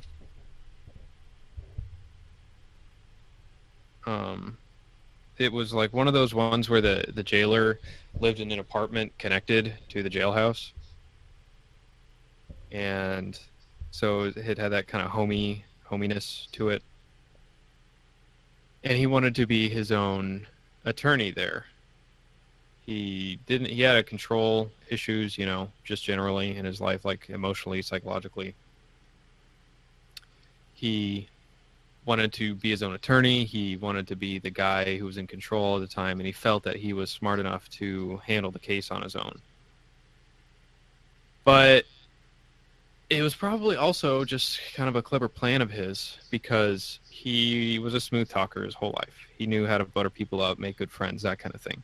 And they got pretty lax in security. Because he was his own attorney, he demanded to have access to law libraries, unlimited phone calls, basically everything that an attorney would have. He demanded to have access to that. And he also, they didn't make him go around to the law libraries and stuff in handcuffs or leg shackles. They let him dress in civilian clothing. He was, pretty much as close to royalty as you could get in prison. So when he was about to go on trial for the case there, he went up to the law library to get his, last minute cramming in. And he hid behind a bookcase and jumped out a window. So he fell down a couple stories from the second story, and he sprained his ankle. And then he just took off running, right? He's lucky that's all that happened is sprained his ankle. You jump out of a second-story window? Yeah. It's pretty far. And then somebody saw him jump out and went in the courthouse and was like, hey, is it normal for people to jump out the window? And then they're like, oh, crap. So they knew pretty much right away that he escaped. Yeah. Gotcha. And he went up into the Aspen Mountains, broke into a hunting cabin, stole some food, clothing, and stuff. But he was so got lost exhausted for a few days. Yeah. He stole a car, and he was so sleep deprived, and his ankle was all messed up that he was weaving, back and forth on the road, got pulled over, and went back to prison. Jail. Yeah, you're right. Jail. Jail. There's different. They're not the same thing. Right.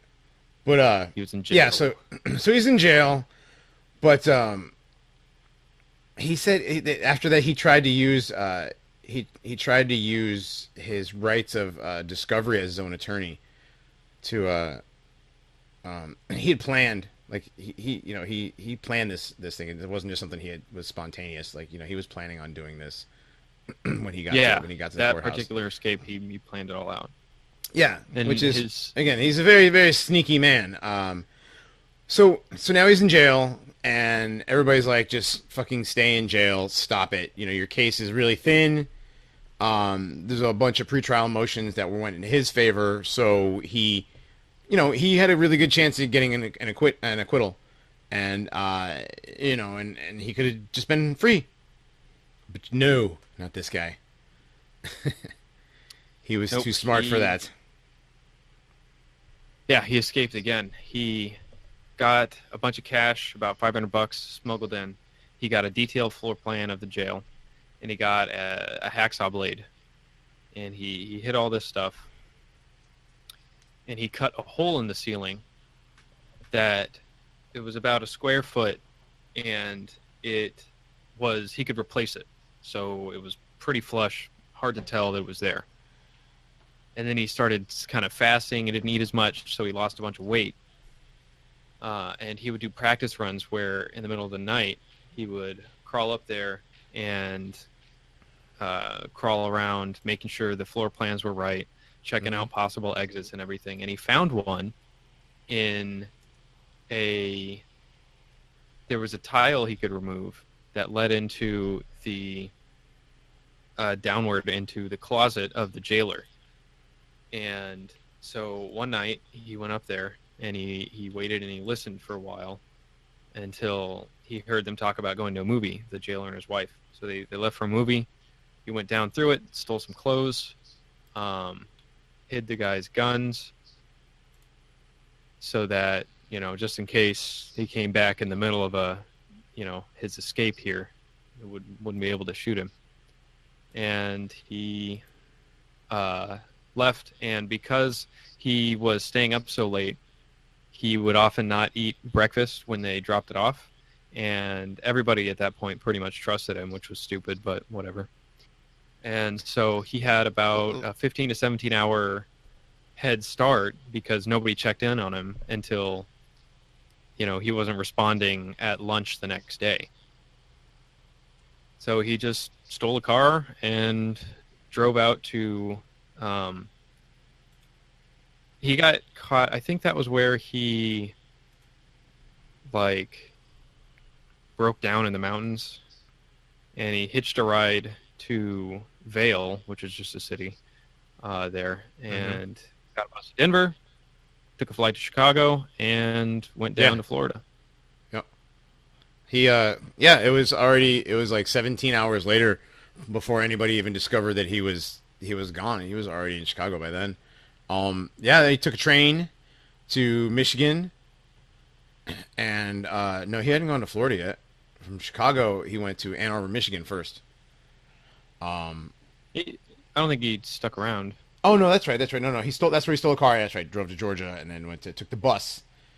I'm trying to remember from the book too, The Stranger Next to Me, or what is that what it's called again? Yeah, Stranger Beside Me. Stranger Beside Me, that's the one, yeah. And but he finally settled on Tallahassee, Florida. Yeah, Florida State, right there at that Florida State University. A lot of young co-eds down there. He made up a new identity, Chris Hagen. Yep. And he told himself when he went down there that he was going to be the most law-abiding man that ever lived, and he was just going to live out the rest of his life doing some kind of blue-collar work, janitor, whatever, and just enjoy his freedom until he died in his sleep. But that's what he did, right? Ted, not a man of much self-control, and he went back to petty theft because he didn't really want to get a job. He wanted to ride his bike around and play racquetball and hang out and drink beer, and so he would steal women's credit cards out of their purses. He would steal. He went back to his kleptomania, and he would steal money or whatever. And that's how he got by without getting a job. And he was able to talk his way into getting, extensions on paying his rent. He wasn't there for very long. No. He paid when he got the apartment. Supposedly he had like $150 to his name. He gave the landlord $100 and said that he would come up with 2 months' rent within the month. So like he had pulled some scam and to get like free rent or whatever. So he wasn't even really paying rent. So now he's in Florida. He can't work because the one time he went to get a legitimate job, he had to show ID, and he was like, "Ooh, can't do that," and like that was it. So yeah. So then that was January 8th, 1978. That's when he arrived in Tallahassee. So this is all occurring in early January of 1978. Okay. So now we're in January was free 1978. for about 6 weeks. Yes. He's in. So now let's skip to January 15th. 1 week after coming to Tallahassee, and Ted Bundy goes to Florida State campus, and about 2:45 in the morning, he goes The Chi into Omega attacks. the Chi Omega But sorority you gotta- house. You got to set the scene a little bit. It's in Well, the middle of the night, Right, like it's I said, 2:45. 2:45 a.m. All these co-eds are coming home drunk. They're, going back to their sorority house, this place where they feel safe. Mm. The lock on their basement, door was not working so good. And they know it hadn't been working so good the past couple days. And Ted Bundy, he went out there, and as he was walking onto the sorority grounds, he just picked up a log out of their pile of firewood. Yep.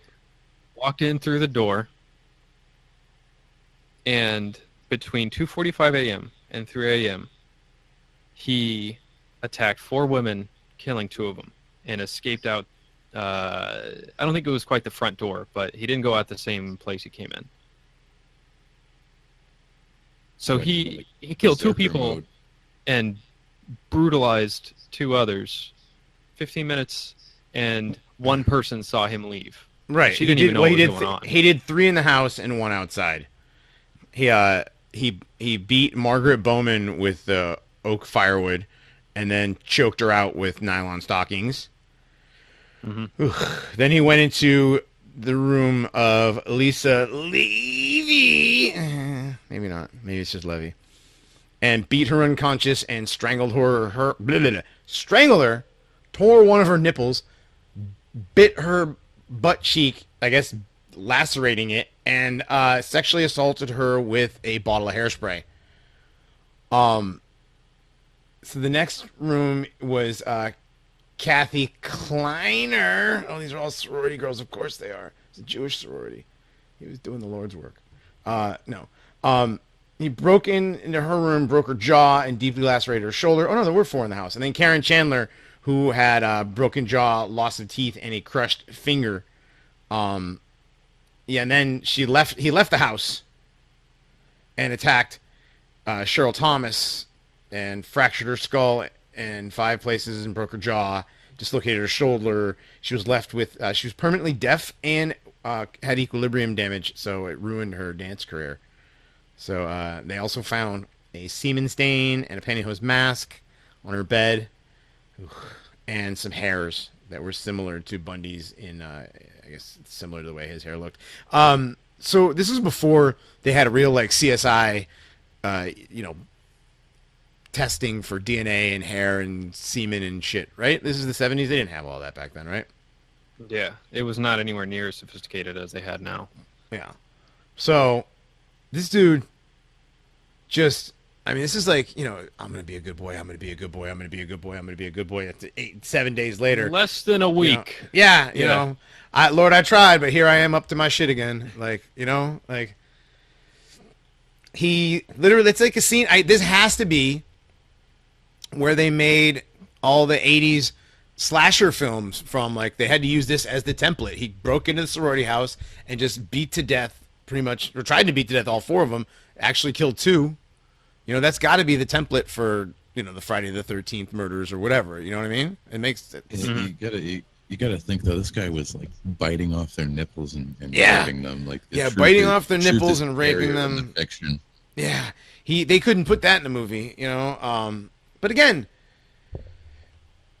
this they're raping sick, them man. with the fucking hairspray bottles. That's disgusting. So he took again. Now he's gonna take some time off. There we go. Now it's the 8th of February. Skip forward to the 8th of February. That's what. 39 days later, 40 days later. So, Yeah, 29, 30 days later. Yeah, 30 days later. I'm sorry. Yeah. Bundy goes to Jacksonville in a van that he stole from Florida State. And he apparently talked to a girl who was the daughter of the Jacksonville Police Department's chief of detectives. Yeah, she was 14. Yeah. So And he he pretended to be a member of the fire department. That's right. And luckily for her, her older brother like showed up right as he did to pick her up, and he beat a real hasty retreat. Mm-hmm. So then, yeah, so February then- 12th, he realized that, like, did you want to mention anything? Not a whole lot else really happened between. Well, before then, yeah. Well, no, he went back to Lake City, and supposedly the next morning, a 12-year-old Kimberly that's right. Leach went to her homeroom to retrieve a forgotten purse. She never came back. Her mummified remains were found near Suwannee River State Park, 35 miles away from there, in a pig farrowing shed. Nah. So, yeah. Yeah, so you're going to skip to February 12th. So, he stole a car and drove west Yeah, he across the stole Florida another Panhandle. one. Yeah. Because he realized that he wasn't going to be able to pay rent. Like, he didn't steal cash, really. He stole credit cards and he stole goods. Stuff he could And use. he would use the credit cards and stuff, but he couldn't turn it into cash to pay for rent. So, and he kind of thought the police were onto him anyway. So he fled and got stopped in Pensacola, Florida, which is kind of near the Alabama state line. And the license plate of, because he stole a license plate and just put it on his Beetle, and he found that one came up as stolen. Tried to arrest Bundy, and Bundy realized that he was screwed. Like, if he went back to jail, or if he got arrested again, it'd be over. So he tried to run. He struggled. The officer shot at him a couple times, didn't shoot him, but finally arrested him. And they found a whole bunch of IDs. He found credit cards and a stolen television set. I don't know how they knew it was stolen. He must have told them. Yeah, he ended up And telling them a lot of stuff. You know, like he told them the first day. He was proud of some of the stuff that he was telling them after a while.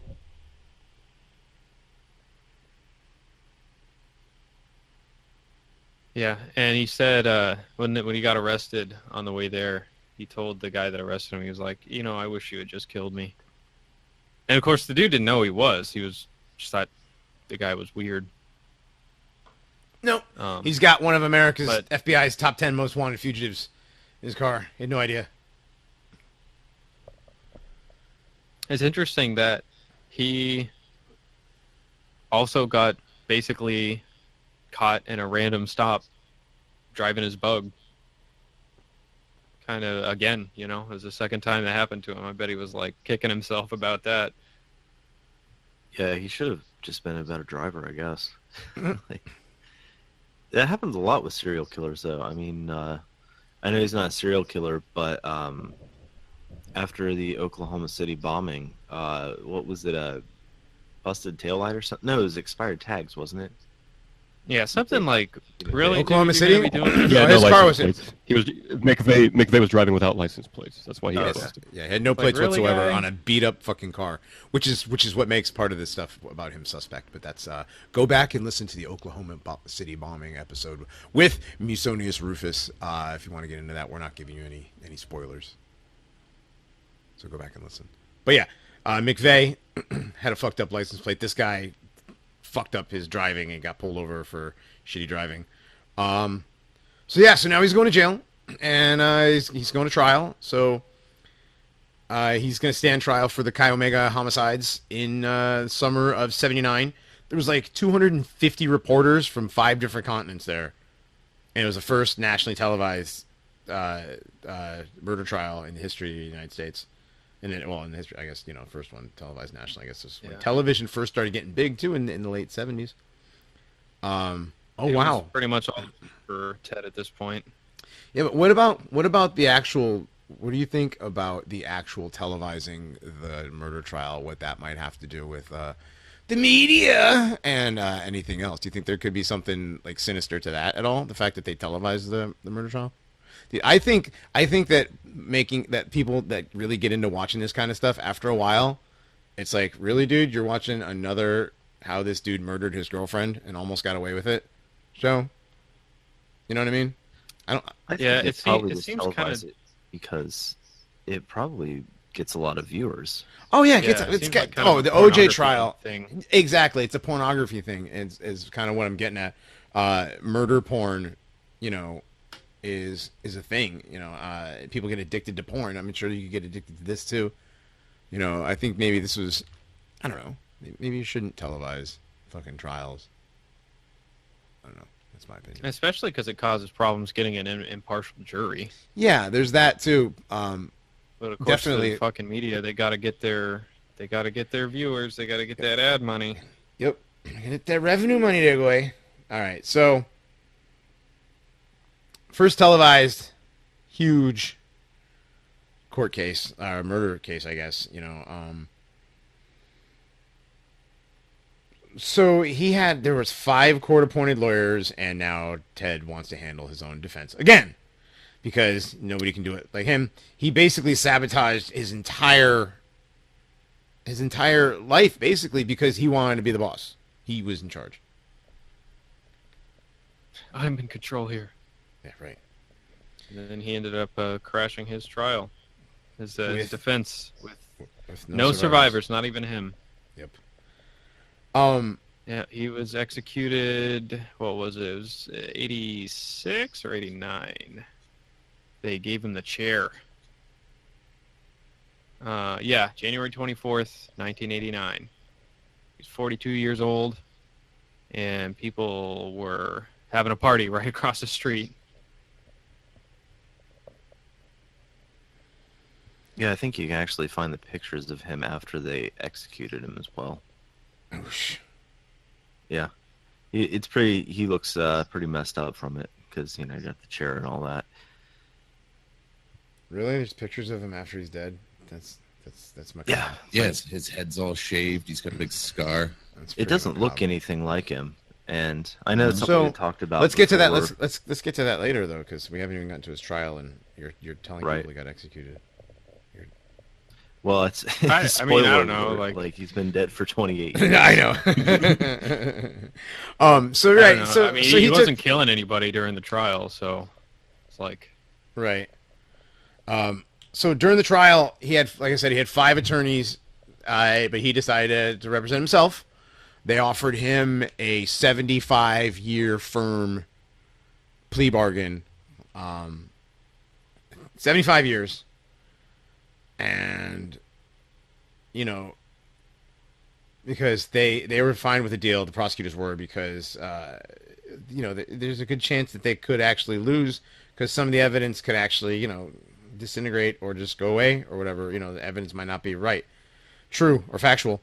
So, but Bundy was like, well, I'll take the plea because now I can sit and wait it out, and after it's calmed down and everything's quiet and, you know, witnesses die or witnesses move on or people retract their testimony or whatever, he could maybe file a motion and secure himself an acquittal, you know. But I mean, that is one way of thinking, you know, you could do that. But he didn't want to do that because he couldn't stand in front of everybody and say he did it. He just couldn't do it. He just couldn't say he was guilty. His own fucking ego kept him out of a plea that he could have eventually, maybe in 5 or 7 years or whatever, gotten himself an acquittal. So this is twice in his fucking career that he had the chance to be a free person, but he decided not to. And this is what happens. so he didn't feel in control. Not that right. way. That's right. Oh, and apparently he got attacked by other people on death row, and one of them said they gang raped him. So I hope they did. Hey, that's not nice. Well, you know, this guy killed nothing but young white girls, except for those 2 Jewesses. He still killed them, but they're all white girls, except for the ones that were Jews, because Jews aren't white. I just like to describe him as the founding member of the Thought Patrol. You know, I mean,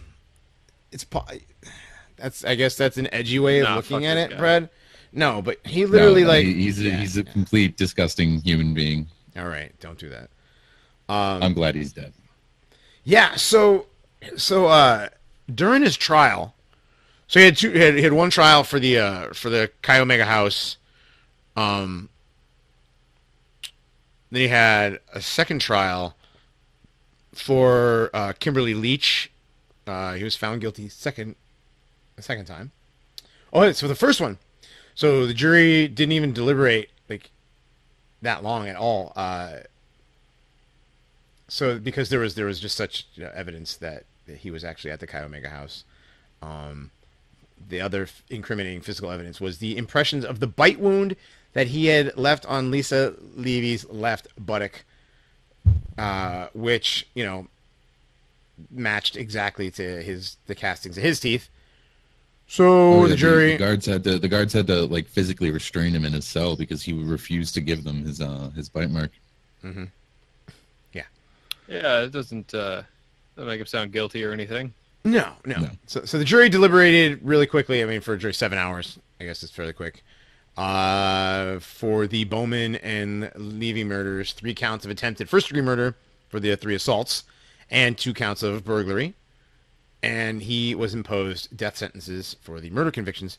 So then 6 months later, he's on trial for the abduction and murder of Kimberly Leach, who was found guilty again after less than 8 hours of deliberation. Eyewitness testimony. And because there were fibers found that matched fibers from the jacket he was wearing when Leach's body was found. But really kind of weird. That was really interesting. That was actually because of just a random manufacturing error in that particular sweater that he had.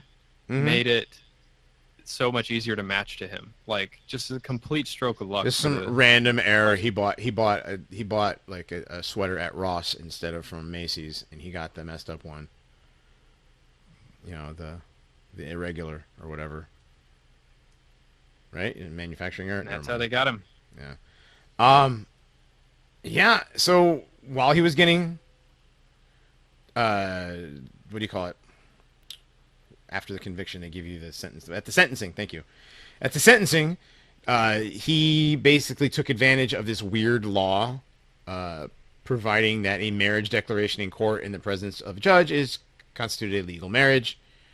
He just pretty much just shouted out like, "Hey, will you marry me, Carol Ann Boone?" She said yes, and he's like, "All right, we're married." Yeah, that's all it took. Yep. No, he was legally married to Carol Boone. I don't know what that means. I mean, did anything come of their marriage? No, he went and was sentenced to death by electrocution. I'm fairly certain that he had a child. Yeah. That's right. Boone gave birth to a daughter and named Bundy as the father. I guess even though conjugal visits weren't allowed, sometimes the inmates would all chip in to get their homeboy laid. So, yeah, they'd bribe a guard to get alone time in the closet or whatever. Yeah, but anyway, so Bundy was sentenced to death by electrocution for a 3rd time in February 1980. And he reportedly stood up and shouted when they were reading off the sentence, "Tell the jury they were wrong." His 3rd death sentence was the one that they carried out 9 years later. After the conclusion of the last trial, the Leach trial, and during the appeals process, Bundy had a whole lot of interviews lined up. Like he was planning on, I guess, becoming famous by giving interviews. Oh yeah. There's actually a very good documentary that you can watch about that. It's Ted Bundy in his own words. It has a lot of audio of the interviews. Yeah, that's where he kind of did a 3rd-person confession thing, where he didn't really say he did it. He just said, like, someone did it. He never admitted guilt to it until he was actually, walking to the electric chair is when he admitted it. But he would always talk in the 3rd person saying that the killer did this. And one very interesting thing is he actually helped them profile Gary Ridgway, the Green River Killer. Yep. That is true. He helped them, and that helped. Did that help with catching him? Was he? Yeah, it was.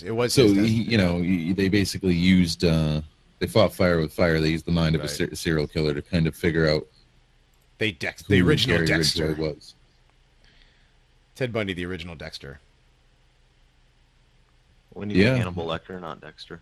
Hannibal Lecter, I guess. Yeah. Then Dexter doesn't tell people stuff. Hannibal Lecter tells people stuff. No, Dexter kills just kills serial kills killers, serial right? killers. Yeah. I don't know. It's Talmud vision. I don't really Wow. watch it. Yeah. But I watched like the first season of Dexter. It's but yeah, no, you're right. It'd It'd be Hannibal Lecter. It'd be Hannibal Lecter because Hannibal Lecter was telling how the killer did it. You know, was you a great big fat person? I still love that line. That whole story, The Silence of the Lambs, isn't that kind of a fictionalization of a real murderer? It's kind of an amalgamation of a couple. Okay. Well, we'll do killers. that. We'll do that in another. That's for another episode. We'll do that for another episode. During the time he was in jail, I mean, Bundy, you know, while he in jail in prison, he's 9 years in between the time he got sentenced and the time he was executed. He attempted to escape again. In July '84, they found hacksaw blades in his cell. Yeah, they they sawed right through one of the steel bars in the window. Yep. Glued it back with some homemade glue. Then he had, I guess he was bribing guards, and I guess he had guards who were complicit with things with him. You said one of you guys said that he was assaulted while he was on death row. He got gang raped. It's Yeah, gross. Yeah. owned. But like he was giving interviews to people the whole time he was in prison. So there's a lot of good interviews about like and where he was talking about confessing what the killer would do, that kind of stuff. It's where he got to tell his story and I mean tell like why he did it and whatever. Like his whole deal was he actually possessed whatever it was. Like he had to have something. If he wanted something, he had to have it. And then he wouldn't rest until he had it, which is kind of why I say that the whole him going to law school was just a plan to get back Stephanie. And then once he had her, he just totally quit going to college. I don't fucking need it. Boom. That's like it worked, right? That's a major setup for just to pull that off. But I guess, right? I mean, but he said that I think he kind of falls into the categories of like the hedonistic killer and the power-oriented, mostly power-oriented, but he... Oh, definitely, yeah. He did have... He said he liked to possess his victims. That's why the sexual assault, because when you're inside of a woman, you totally possess her. Whatever. He's like, yeah. And he would kill them and keep their corpses, right? He would hide them someplace and he would come back. Yeah. Well, yeah, there's 30 women that he got executed for the murder of 3 people and the the aggravated assault on the other 2. But he actually, like we said earlier, he probably killed in the 30s.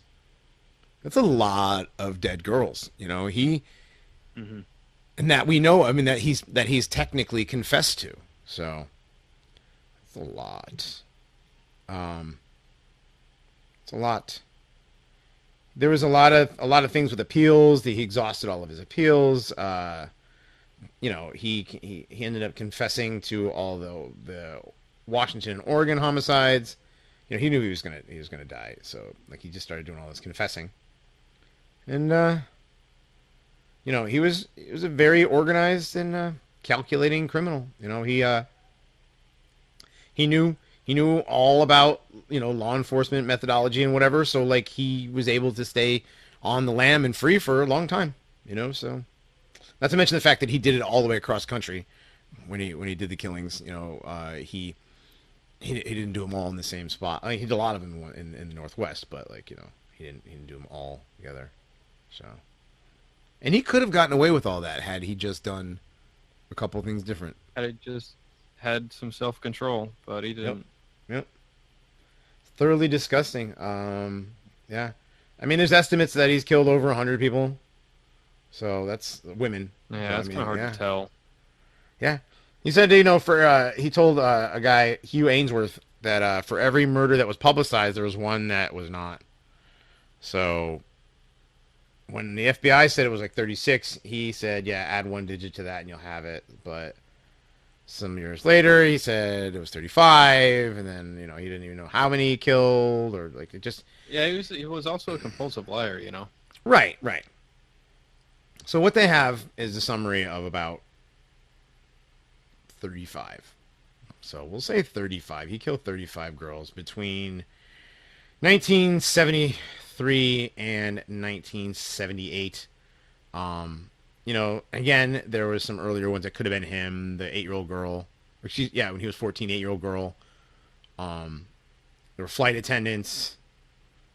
In 1966, there was some other friends that were stabbed in 1969. That was in Atlantic City. Those ones from Atlantic City.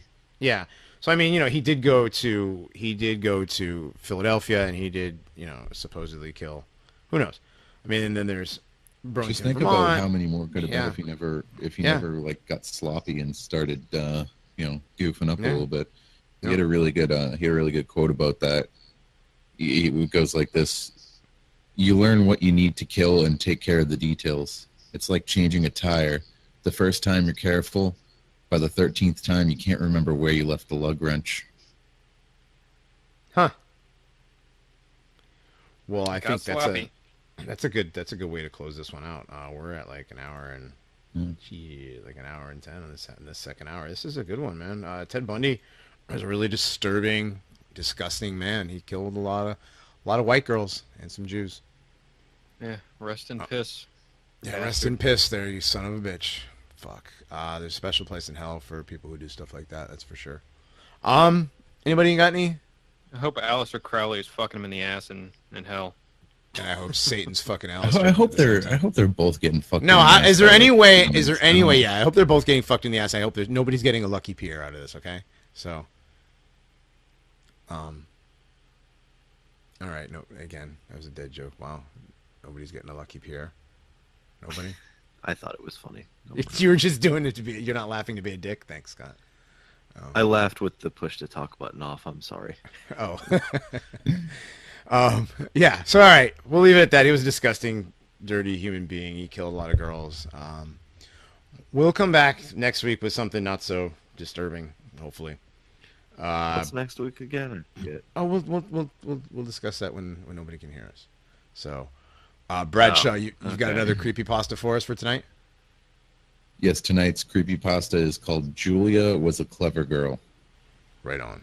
We'll take you out with that for therightstuff.biz. I am Johnny Monoxide with Scott Taylor, Adam Haidt, Death, and Bradshaw Wilson. This has been the Paranormies present the Ahnenerbe Hour. We'll talk to you later. Time travel makes you gay. Julia knew she was smart. She was one of those clever children. The kind who figures out early on that parents aren't all that powerful and all-knowing. The first time she realized this was when she got scared. There had been a noise in her room, coming from under her bed, or from the closet. Julia ran down the hall crying, "Mommy, Daddy!" "What's wrong, honey?" "I heard a monster," Julia glubbed.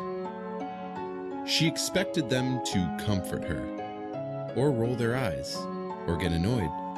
Instead, they jumped up immediately and raced to her bedroom, where they checked under the bed, inspected the closet, and tested the window lock. They poked, prodded, and scoured every inch. Julia caught on quickly. She knew what they were doing.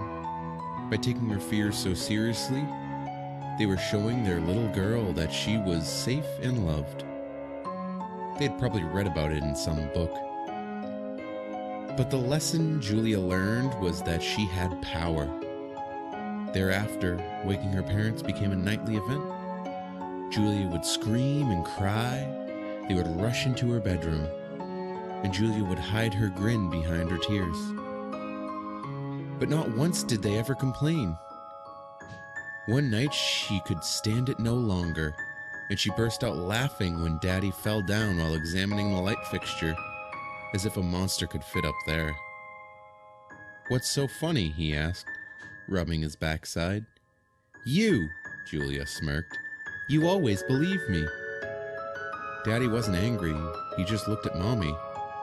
"Once," he said quietly. "Just once. We didn't believe your brother." And Julia, an only child, did not sleep well that night.